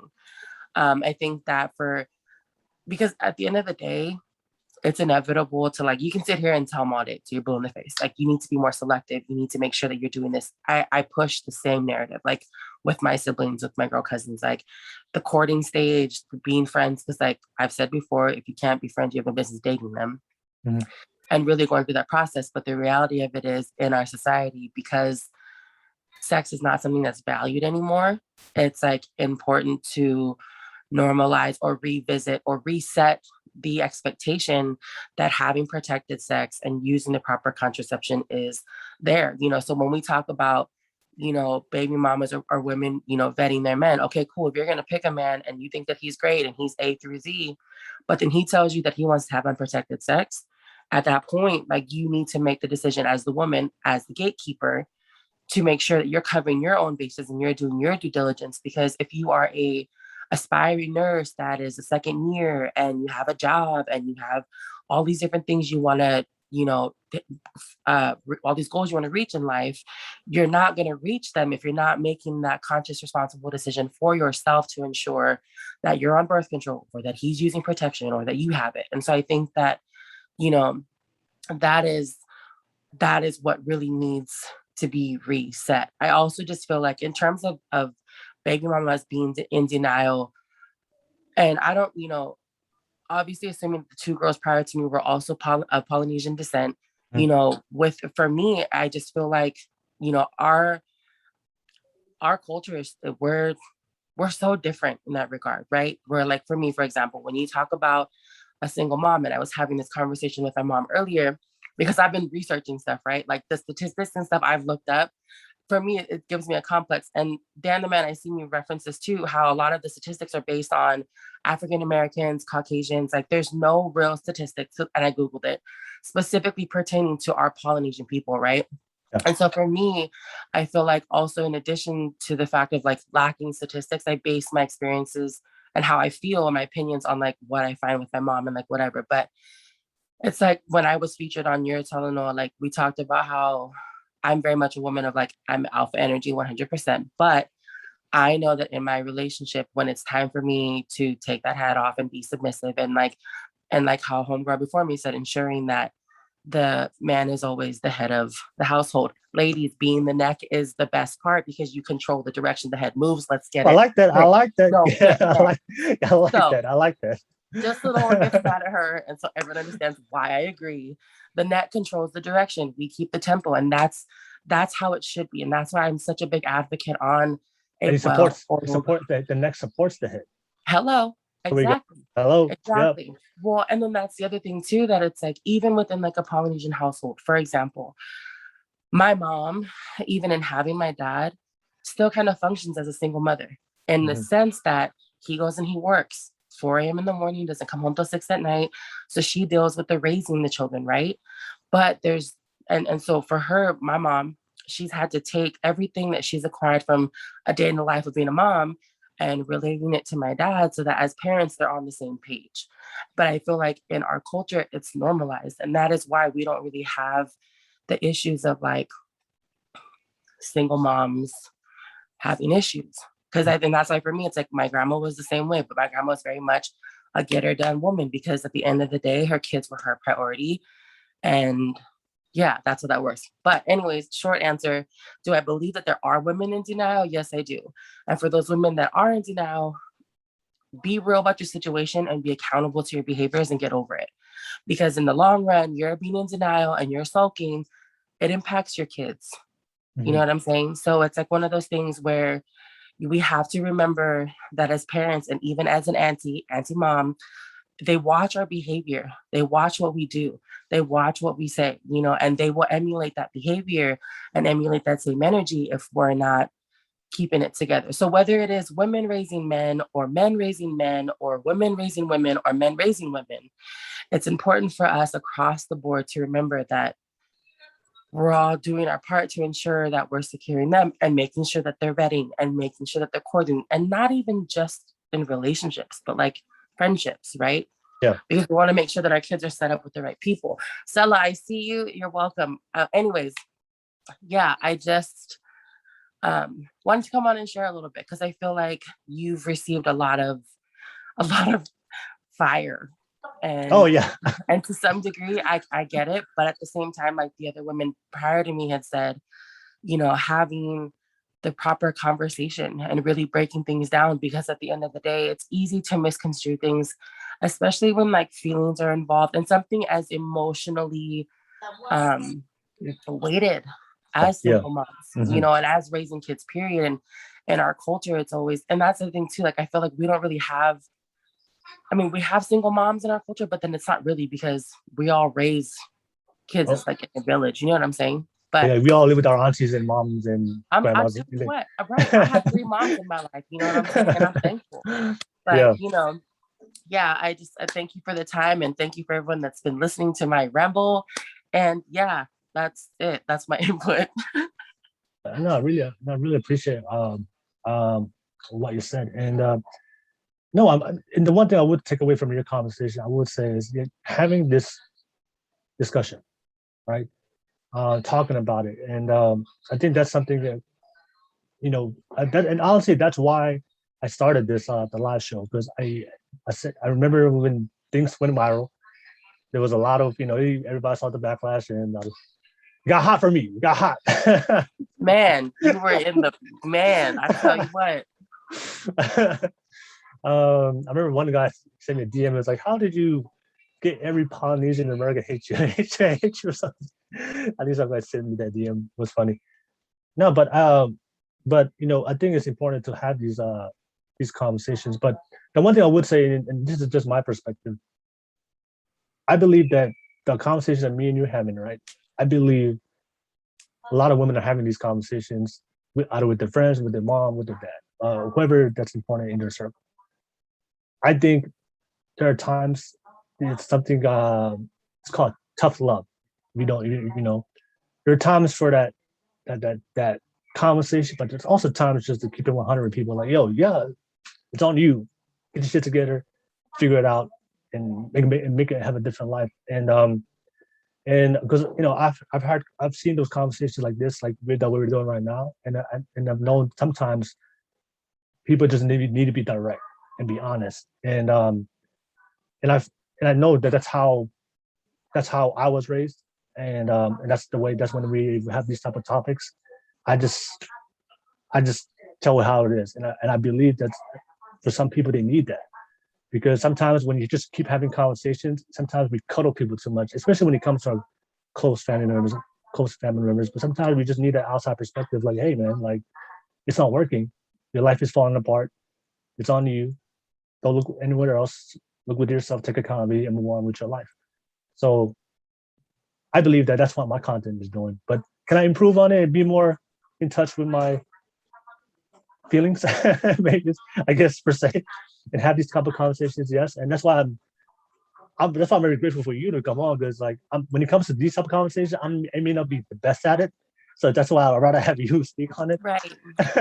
But I think there's a balance of both, right? We need the emotional and that love, and like you said, the breakdown, right? Unpacking everything. We need that conversation, but also I do believe people do also need to hear like, yo, like if we're unpacking everything and we're breaking down everything and we're talking and nothing still changes, all right, we need to have a different conversation. No, and I agree to that. And I think that too is also everything about finding the right pool of people that, like you said, Yeah. it's okay to disagree. I mean, it's like our first conversation, right? You and I had it out separately following that, you know what I'm saying? And we're good now because it's not worth, it's everything about, I understand that I can grow from different perspectives, and I know that you understand that as well. And it's everything about just making sure that the words are articulated properly, so that way that it's received on both ends as, I'm not saying you're less than me and you're not saying that I'm less than you. Yes. It's just everything about you feel how you feel based on your life experiences and what you've researched, and vice versa. And then still maintaining that respect and that open communication line, because the reality is that emotions can cloud shit, right? Yes. Yep. And so, and again, I'm guilty of the same thing, where it was like, at flight, like when I watched a clip of your, love last week's stuff, I was like, oh, hell no. But again, that's just me, that is the strong woman that I am. But at the same time, I also very much understand that, like, I had to take the time to listen to the follow-up, and, and I've, followed your stories and I read some of your input. Do I agree with a lot of it? No. But that's and that's fine. Again, that's fine. And that's fine. Exactly. And that's what I mean, where it's like, I'm at that point when you disagree with something, how rooted are you and how secure are you in your opinion and how you feel? That determines how much you're moved by someone else who thinks the polar opposite, But I mean, at the end of the day, I value this time, and I value, us getting to talk and stuff, because I grow, not just from our conversations, but from listening to other people you have featured on your stuff. But yeah, I definitely, the baby mama topic is a yep, headed out the ballpark. I don't even know what else to say to that, because that was a way to kick off your little live every Wednesday, man. I can only imagine the people that totally hate me, that know you. They're probably hitting you up like, did you talk to this guy? Bruh, they did. Let me just confirm that. How that happened? So yeah, I'm interested here. Yeah, because I'm sure that happened, right? And I was one of them. Where it was like, I in my own right. And again, I think it's just in being a strong woman, and I'm very. There's something about moms that are very special to me, and that I also very much is in a space of, at the end of the day, the decision that the baby mama made, it is what it is. I was very much from the perspective of, the kids should be the focus no matter what, right? Because you can pick the best person, right? You can be with someone for 7 years and think that they're the best and they're the greatest. All of a sudden you get pregnant and then they dip. You know what I'm saying? So it was like one of those things where it's like, not, I didn't feel that it was fair to say that, we have to like be more selective and we have to vet more, because more often than not, sometimes, women get duped. Have I been duped in my life? Yes. Thank you, Jesus. No kids. But I have been duped in my life, so it's like, I can't sit here and say that like all the red flags have always shown themselves. But do I believe that there are men that blatantly don't care, though they're red flags left and right? Hell yes, I do. I believe that there are very much men like that. Yeah, yes. And when you have a woman who is purely just looking for the attention and is purely just looking for someone to want them and is going to tell them what they want to hear, they're not going to really see the red flags, because all they're honing in on is, somebody wants me. Yes. You know what I mean? Yeah. And then it's the people like that, the women like that I just want to be like, yo, okay, sis, I get it. I get that. But at the same time, moving forward in your life, like you said, take that experience and apply it to your future to ensure that you don't end up in that space again. Okay. We both finished that sentence. Yes. So yeah. No, that's man, no, that's really good. And I hope the one thing I would say for everybody that's listening right now, I hope people watching the content, however you may feel about me, about my content, but one thing I hope this inspires people is to, regardless of how you feel about something, don't be afraid to have a conversation with the other side. That's the only thing I was saying. That's one thing I love about you, and I respect everybody that's come on my platform, regardless of how we feel about each other. Uh, because I do believe that we can't do this by ourselves. We have to do this together, right? We have to do this together. So I know a lot of times when people don't want to listen, because for me, people know me. I have my opinions. I'm always willing to listen to somebody. But I noticed on my the backlash of the people that they're sending me hate, and they'll send me a hate. Then I'll be like, all right, I can see that you have some feeling type of way. Are you open for a comment? They're like, no. I already know who the type of person you are. I was like, how are you gonna make a judgment of me based on one comment? But that I understand how that works and everything. But yeah, I think this was much needed, and I think you said you touched on something that I know I couldn't be able to articulate and communicate, and that's why I'm always grateful to have you on my show because you offer a different perspective that I can't. So, and that's why I'm always willing to have people jump on, regardless of what that the way I see things. There's always a different perspective, and hopefully somebody that has your perspective and they're listening, you can help them in their life. So that's why, Natasha, you're the best. I appreciate you. See, and this is what I'm talking about. This is the side of you that I feel like, based on the snippets that you post and based on the brief clips that people don't really get to see. So I'm glad that we can have a live conversation that the public does have access to see that you're not just solely fixated on your own opinion and saying that my narrative is God and that's it.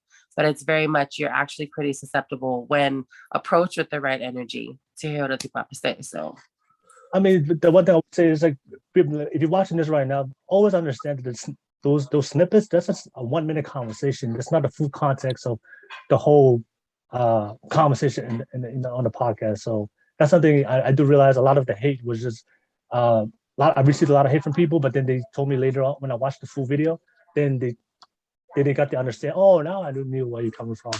So sometimes I know on the Instagram is very limited how long I can post a video. No, agreed.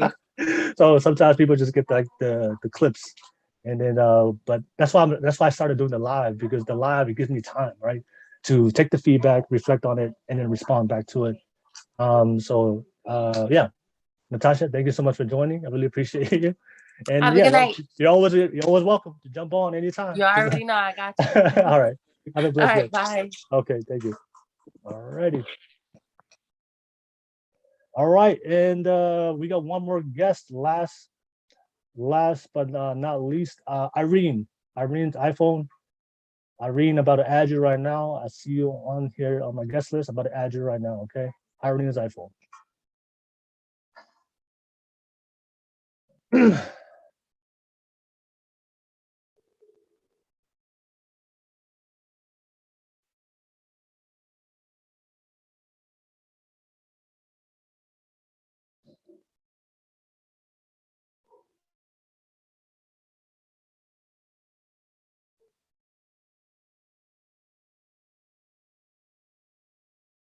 Irene's iPhone. If you're watching this right now, I'm trying to connect with you. Your audio is trying to connect. I don't know if you can jump on. Irene's iPhone. So if you guys are watching this right now, we're just waiting right now, see if I can connect with Irene's iPhone.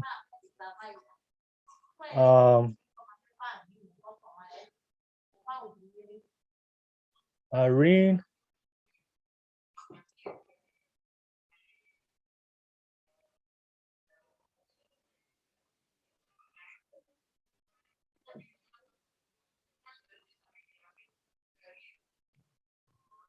Irene's iPhone, if you can connect. So yeah, if you guys are still watching this, thank you for watching. And yeah, everybody out there that watching, I'm just waiting for one more person to jump on. If not, then we'll conclude the live Zoom. And I'm looking at the comments right now. And yeah, y'all doing what you do in the comments. Oh, y'all always go crazy on the comments. Oh, I gotta give somebody shout out. Jay from New Zealand. Jay from New Zealand. Just shout out to you. Super chat for $25.99. Man, that's what's up, bro. Thank you so much for that donation. Man, love to you. Man, thank you so much, Jay, from all the way from New Zealand, for your donation. Much love to you. Thank you so much. Yeah, thank you, everybody out there that been supporting me. And Jay, New Zealand, hey man, I want to, hey, if you follow me on Instagram, follow me on Instagram, william-nacouzi, on Facebook, william-nacouzi. Hey, send me a DM, man. I would love to just call you and thank you personally. Thank you for supporting. Thank you for supporting me, my podcast financially. $25.99 donation. That's what I'm talking, man. That's very, man. I'm just very. That's humbling for me, man. That's very humbling for me to see the people out there that love my content and want to support me. And you don't know me, but you just know me through social media, and you see the work I do, and that really means a lot to me. That really means a lot to me. That you're willing to invest your money into myself, because so that way I can invest into my dream of continuing to making a great podcast, making great content, and my ultimate goal one day is to get my own podcast studio and invite people out there, so we can have these conversations instead of Zoom. We can have it on the live. So, man, thank you, Jay. Man, Jay from New Zealand, thank you for the $25.99 super chat. Much love to you guys. Much love to you, man. Please send me a DM. Let me know who you are, and then so that way I can follow you and reach out to you and just say thank you personally. I want to do that to you, man. Man, much love, man. That just made my day. Whew. Thank you so much. That means a lot to me, man. When I saw this, everybody that was support my channel, thank you so much. It's been a grind for over the last year. Looks like Irene's iPhone is not working. Honestly, real quick, I gotta take a picture of that. I'm not gonna lie. I'm gonna take a picture.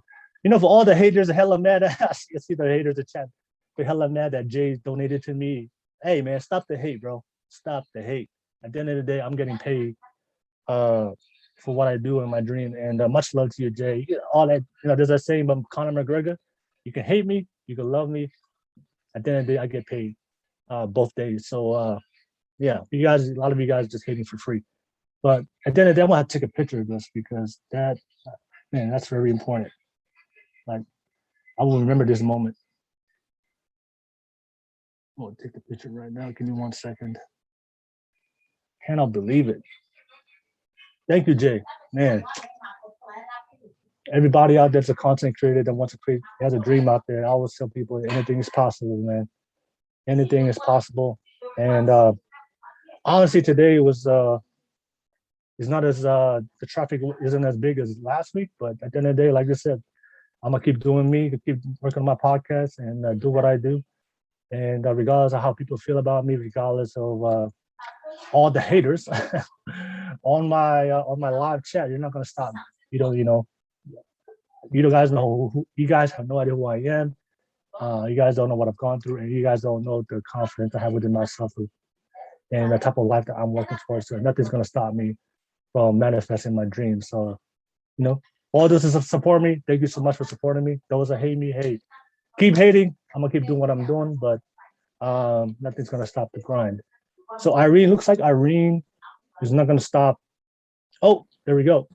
Sorry, I don't know how to get this on my view, so I'm still figuring that out so you can see who I am. Can you, don't mind? Okay, there's my camera. There you go. There you go. Hey, how you doing, Irene? Yeah, I'm good, thanks. Finally. Yeah, I finally get to meet you. Actually, it was my niece who actually shared a comment about her mother being a single mother. I think it was the delivery in the way that you delivered and articulated your point. It came across too generalized, and you stereotyped it as it came across that all single mothers were in denial. And again, the statistics, I don't know if that's based on the American statistics, or when you're thinking about it, I'm thinking of it as, is this the Polynesian issue? No, so I'm not, when my content is not specified specifically for Pacific Islanders. But the thing is, a lot of the guests that come on my podcast are Pacific Islanders. But the statistics I use is for America, just America, United States, no other country. But that clip that I made that statement, that was from my dating podcast. I do a dating podcast on the weekend where we talk about dating, relationships, anything related to it.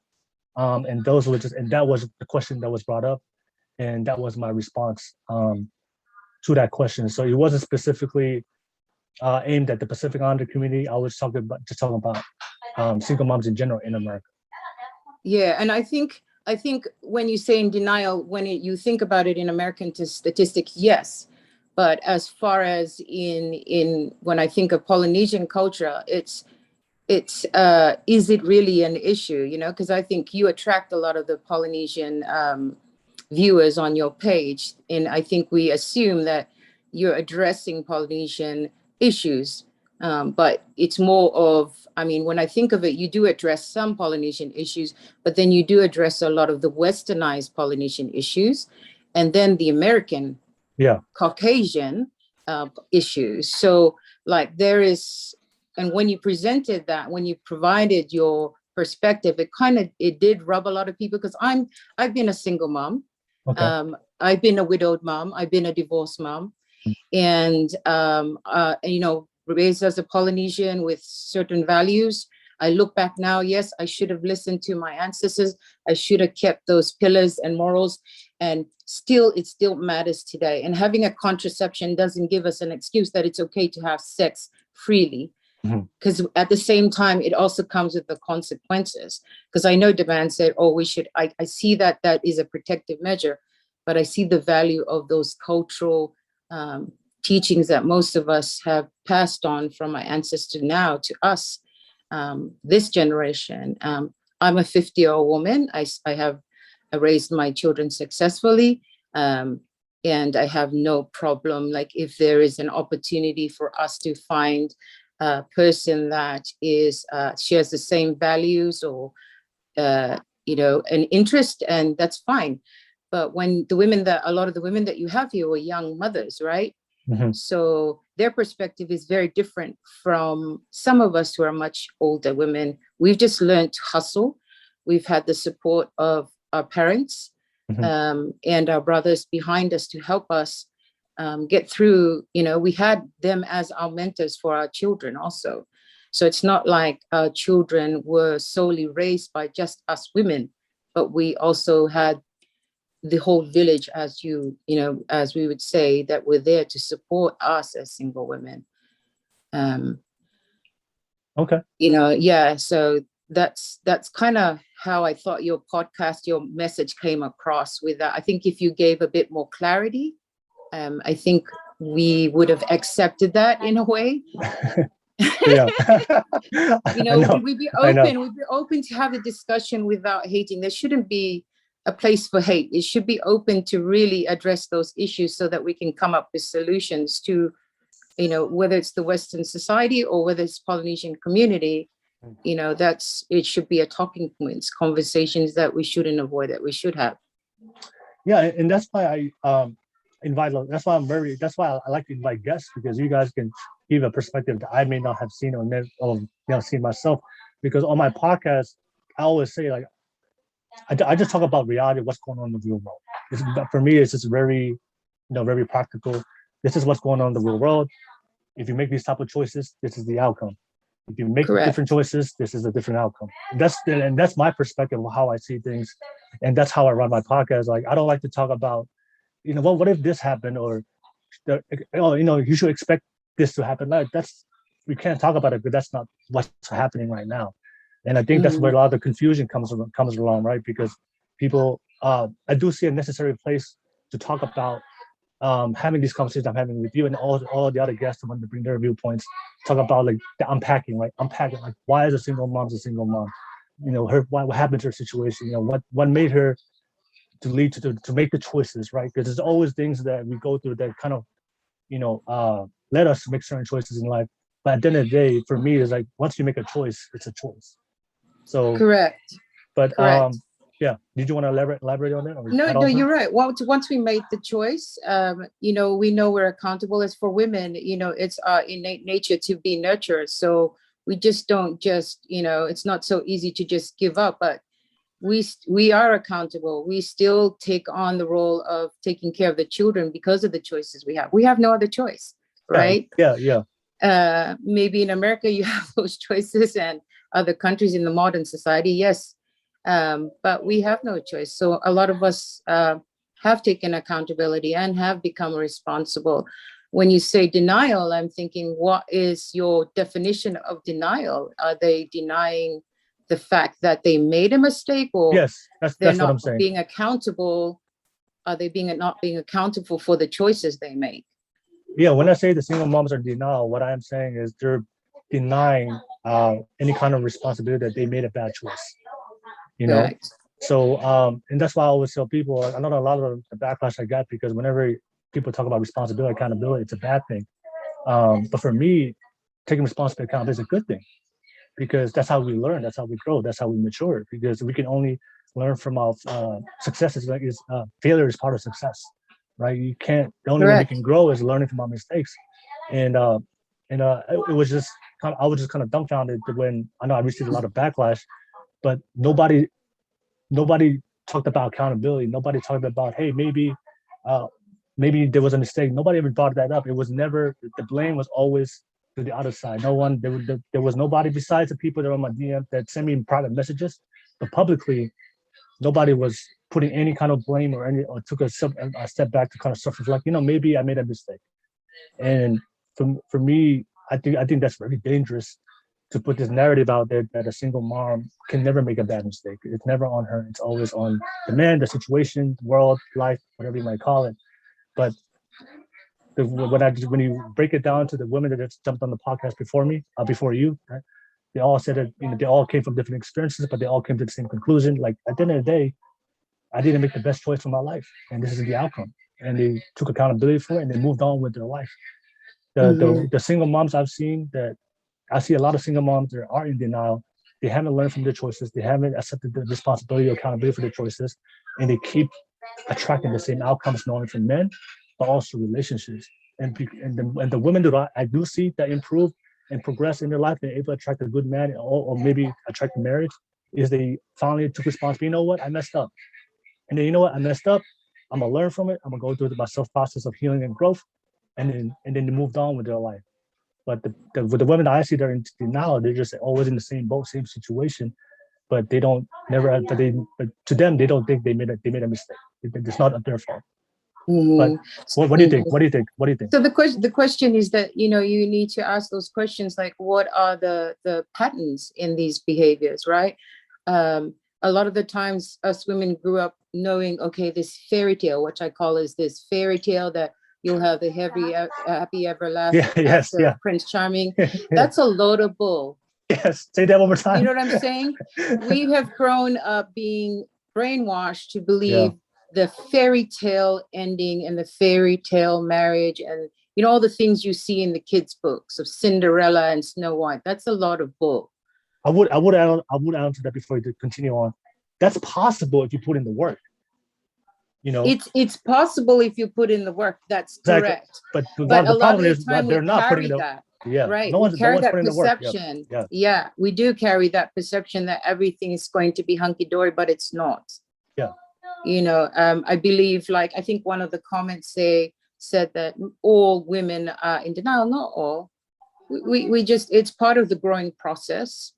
And, you know, like all the ladies that you shared, they had their own experience. We have all our own experience. But when I thought of it, when you came across, I'm like, is this a Polynesian audience? That kind of threw me off. Yeah. You know what I'm saying? Because we have different values. Our culture is very, very different. And I think there's a lot to gain from that. There's some lot positive things, but negative things too. And we could look at ways of improving, because the younger generation has a different perspective from the older generation. No worries. Let me ask you, do you see women that are in denial, like they're single moms, but they just keep attracting terrible situations with other relationships and men? You see, and they always, because a lot of the women that came on before, they said that the women who keep blaming, they never take accountability. So do you see that? Do you see women like that? They always blaming the men, Yes, always blaming yes. Even women in their 50s and 60s, I see that pattern of behavior. Yeah. A lot of that is based on, some of them might be trauma based. Yeah. So well, you yeah, have to look at yeah. the other variables, right?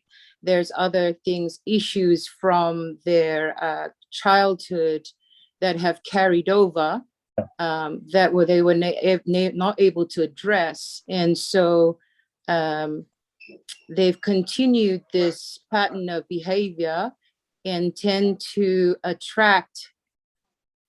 be attracted to a certain norm. Yeah. So they have a norm. So they'll attract someone that fits their norm. Yeah.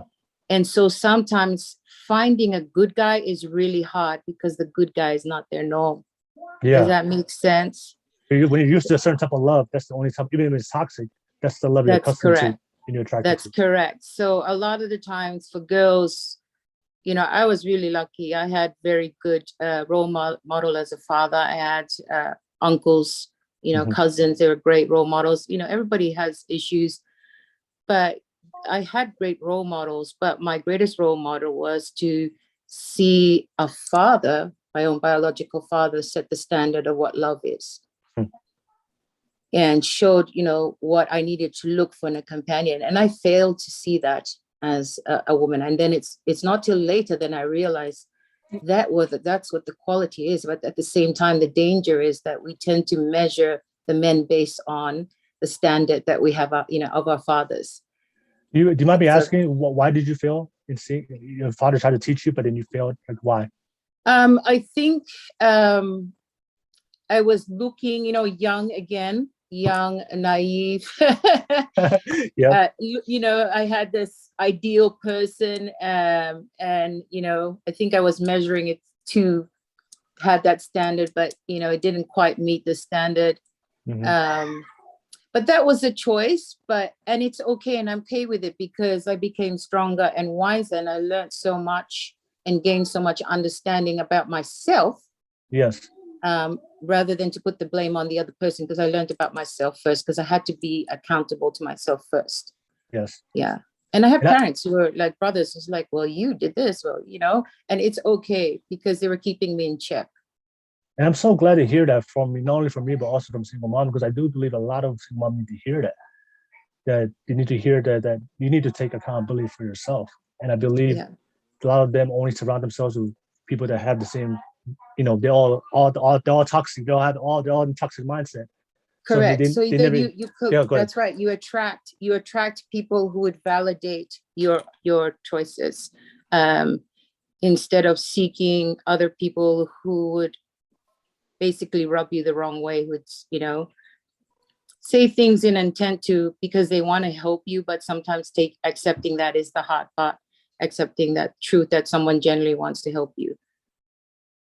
Do you, I mean, I don't know this, but do you think it's more that the lack of accountability, or a lot of women, is it, do you think it's more prevalent in our Pacific community culture, or that's just women in general? It doesn't matter where you I think it's emotional intelligence, right? Yeah. You know, you said something about, let's stick with the facts, not our feelings. I've become the kind of woman that thinks, well, I recognize what my feelings are, but when it comes to things, I have to say sometimes to myself, F my feelings. Yes. Does that make sense? Emotions can actually cloud your ability to make logical decisions. Yes. And I've seen that, you know, especially when people from with trauma-based background, it's hard to rationally process logical choices, right? And that's why there's benefits of therapy and stuff like that. And I think that's the challenge with our Polynesian culture, is accepting therapy sometimes. Yeah. Getting a very logical point of view, you know.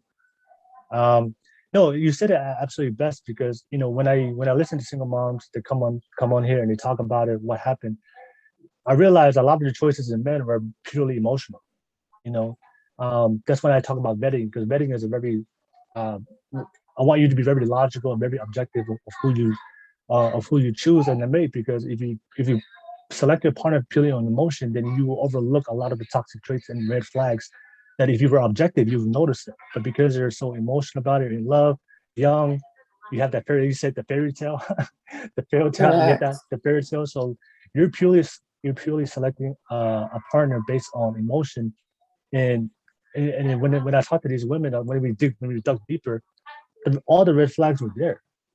The red flags were there. They saw the red flags, but it was invisible because they were very emotional about the situation, and then Correct. had sex, and then they had to learn the hard way of life. Correct. So that's why I said I told these women, like, be objective, vet these men, be accountable. Don't fall to the sweet talk, because men, we will say anything to have sex with you. That's But women are emotional creatures, I know, right? I know, We're built a certain way because of our nurturing nature, in a way that we attend to our children's needs. And so people forget this, you may be 50 and still functioning at a 10-year-old emotional intelligence level. Yes. Your body, so your physiological age may be 24, but at the same time, your emotional maturity can be functioning at a 12-year-old. Yeah. So that's the deception there. Does that make sense? Doesn't, some people will handle their issues. Maybe a 50-year-old will handle their issues at a 10-year-old level. Yeah, you see that. That's their go-to default. Correct. I've seen people like that all the time. They never mature, never emotionally. Yeah. But let me ask you. So, for those women that are still, no, I want to ask you this. When you saw the video itself, like, what was your first reaction when you saw the video? I think I kind of was pissed off at your delivery, to be honest. I'm like, what the hell is this guy talking about? Yeah. He's boxing us all in, right? And I'm like, is this applied to Western culture, or is this applying to Polynesians, right? So that's how I thought. I'm like, okay, hang on, what, and so for me, I'm thinking, well, how does this apply to the Polynesian culture, right? Yeah. Mm-hmm. Because for me, I find there's a lot of values in those pillars of Polynesian culture and society. Like I look back now in my age, and I value them more now than when I was younger. Yeah. And they were there. They were protective measures. We didn't see things, but there was a reason why it was set up, and there was structure, and it was organized the way it was, right? To avoid all the issues that Western culture has. I mean, my grandparents were arranged marriage. Yeah. My parents were both two different ethnic backgrounds, but I had to adjust and adapt in both different cultural settings and the protocols in place. So I see the benefits of that, but I also see the challenges of it in modern society, in Western, especially in the US. I know people hate my stats, but I'm going to bring one up right now. No, because you talk about arranged marriage. I was reading this. It's very interesting. So the rate, so people in arranged marriages have a higher rate of success than people who select by choice. Correct. And a lot of people, like, regardless of how you feel, that's controlling. People have a choice, but there was a method behind it, because what happens is when your parents selected a mate for you, they did it very logically. They looked at traits that they knew worked long term. They looked at a guy's ability to support you financially. He looked at his manners, coming from a good family, all these things that have a very that's conducive to make a relationship work. So when we make our choices, most of the time we're going to make it purely on emotion. But for your parents, they don't base on emotion, because they wanted the best for you. So there's a reason why those arranged marriages work, regardless of how you feel about it, is because they're making choices on reasons that benefits a relationship. And it's for me, it was very interesting. I was like, wow, that's why the tradition started, because they realized if we would have left to our own devices, we'll suck at picking our partners. Look at right today, right? And you're absolutely correct. And for me, it was about marrying wasn't about not just manners, but it was also looking at the family tree. Yes. You know, we didn't just select just a random person from family tree. This is like a long-term ancestral thing, planning on how they keep their ties. And in those days, it was to keep the seed going, right? To keep prosperity going. But now, like you said, we're left to our own devices. We make choices, and you know, this is what we have. Yeah. Arranged couples happy, and yeah, and there's ups and downs, you know, in that. But you have, like you said, it takes work, a lot of work, and you know, understanding that the person that you're going to be with has been raised in a different background, different culture, different values, and how do you come together with that person and kind of find an even ground, you know, someone that's compatible.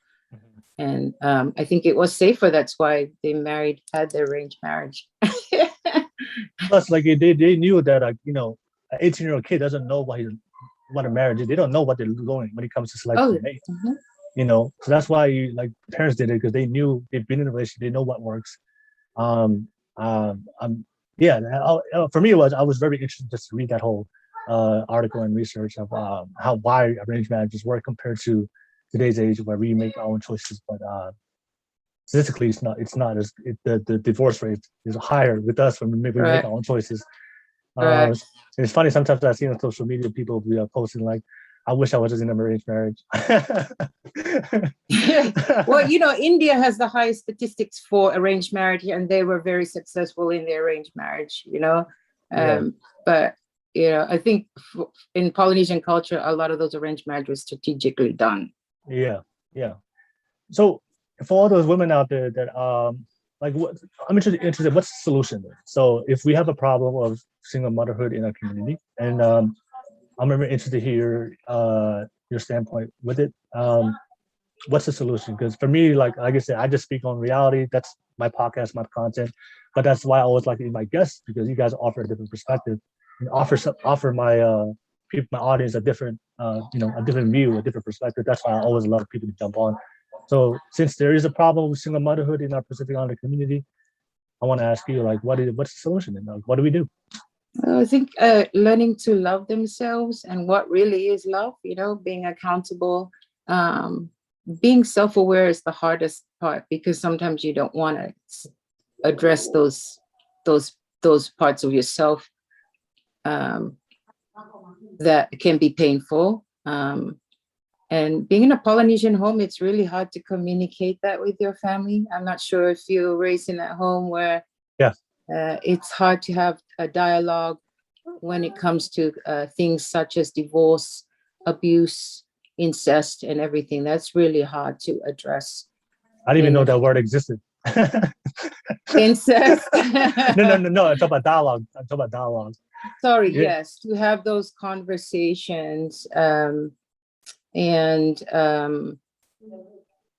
I think we kind of have to be open to those conversations, and then still respect those old values and look for the positive things about those values that our ancestors had.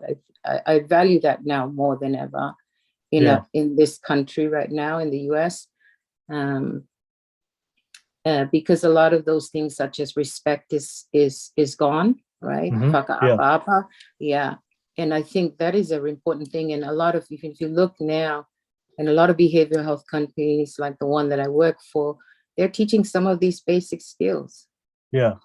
Respect, how to talk, and address people, how to adjust and adapt in different settings. Recognizing your pattern of behavior. Because you said, like, repeating the same pattern is insanity, correct, right? Recognizing it and then making those changes. But a lot of times it comes back to us as the individual, and then having the right support networks around you, choosing the right friends who are there for you, rather than friends who are there to make you feel validated for the justification of your choices. Okay. All right. So Yeah, I think everything you mentioned, respect, the pillars, right? The pillars, the four pillars that we have in our culture. Are you what's your are you I kind work of for a behavioral health company. I've worked in a hospital in Australia. I'm here in the US. I've been working with this company for a while.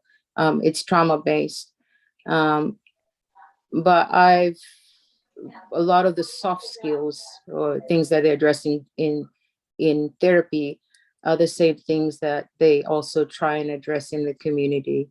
And some of those things are such things as manners, respect, understanding behavior, self-reflection, yeah. self-awareness, we're still respecting the culture of the family and the home at the same time. Mhm. No, But how it's do you find a ground, right? A middle ground when it comes to our culture and Western society? no. I just find it because I just find it funny that sometimes a lot of people I see the hate towards me, and then one of the comments they will say that they'll be like, you're old school, you're too traditional, this is not the tradition, this is a modern world. But men are And traditional. At the end of the day, to be honest, I'm asking you this question. Are you traditional at the end of the day? Men are very traditional in their choices. Women, is that correct? as men, and I tell these women all the time, men have always been traditional. Even today, they're still traditional. The problem is Yep. that women are not traditional anymore because of whatever you might call it, progressive, radical feminism. There's a lot of things, but that's my observation today. What men want in women has not changed. We're still traditional. We're still looking for You're traditional. absolutely correct. You're absolutely correct. My mother said that. My grandmother said that. My aunt say that. And Yeah, yes, at the end of the day, the men are traditional. Same as my brothers. They can yeah. have all the pretty women around them, but at the end of the day, they want a traditional woman at What they home. want at home, they want a traditional woman. Correct. And I tell this to the ladies, and they always get mad and they hate it. But I tell them the problem with this, women are not traditional no more. And because when I bring women on my podcast, right, and I ask them like, what do you look in a man? Do you know what the answer is? Yeah, you have to take a guess. Probably their roles, conflicting roles. Nope. So whenever I ever bring these modern women on my podcast, I ask them like, what do you look for in a man, right? It's always the same answer. I want a guy that's 6 feet. I want a guy with a good body. I want a guy who has good money. I want a guy that's good in bed. All characteristics and traits that are not doesn't benefit a long-term relationship. A guy's height is not an indicator of commitment to a long-term relationship. Correct. It's superficial. It's superficial. They're looking for the physical attraction rather than the substance of a person and the character of a person. And you're absolutely correct. And they have sex. Of course, all of us do that. All of us men are visual creatures, so they look for a particular type. Women are the same thing, so they have this standard. But that's the illusion, right? Yeah, it's the illusion. Yes. So, but then about also women is like at the end of the day, like because you guys are the ones that have the risk of getting pregnant, stop looking at the superficial things. Look for the things of value, like you just said, the four pillars: respect, character, integrity, faith in God. All these things that's gonna work in a long-term relationship. But the problem is, the men are still looking for the same things in women. That hasn't changed. We're still traditional. But the problem is, women are now the modern women. I'm not saying all women. I don't want to get hate from all these women out there. Some is safe. But there's a lot of the modern women today. You are no longer traditional no more. So I see a lot of women today that are promiscuous, sleeping around, showing their bodies, all these things. Well, however you want to see it, but I always tell women that men have always been the same, and a lot of times the normalized behavior today in modern day society, a lot of the things that are encouraging women to do today are not. That's not what men are looking for the type of woman that they want to wife up. So I'm not here to tell women that judge women on their choices. Hey, whatever you want to live. I'm just telling women today, hey, if you make this certain choice, and there is a consequence, especially if you want a man to wife you up, but if you also want a man to look for you long term. And that's just, and I'm just, that's why I'm saying, like you were talking about the four pillars of respect, and I think that's very powerful because when I talk to women on my dating podcast, they never bring those things up. They never talk about a man's morals, values, faith in God, his character. Whenever I talk to him and ask him, what do you want from a man? It's all the superficial qualities that have no benefit or no indication on his ability to take care of you and to commit to you. Correct. So, but it's sad that I just find it kind of sad that these are the type of qualities they look for. These are the type of men they're having sex with, but then they're surprised. They're surprised why these men don't stay. Yeah, because the question you need to ask, is this a sustainable relationship? Is the value that I'm looking in a person, is it sustainable? Yeah. And a lot of the time it's not, because looks go, right? Figures go, everything falls apart, So what is sustainable at the end of the day, when all those things are gone, what do you have left? Yeah.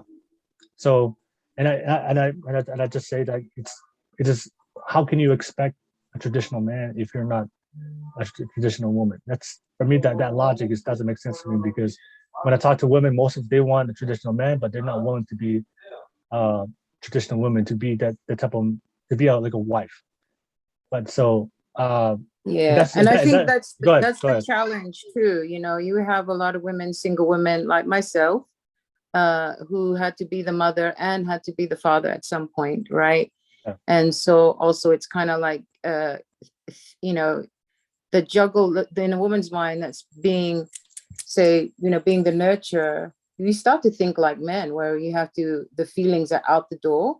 Yeah. We have to provide the basics, the practical needs, while struggling to be a nurturer to your child at the same time. And so it's hard when you do find someone to see the value that you can play both roles, but also to step back and allow the man to take on his role too.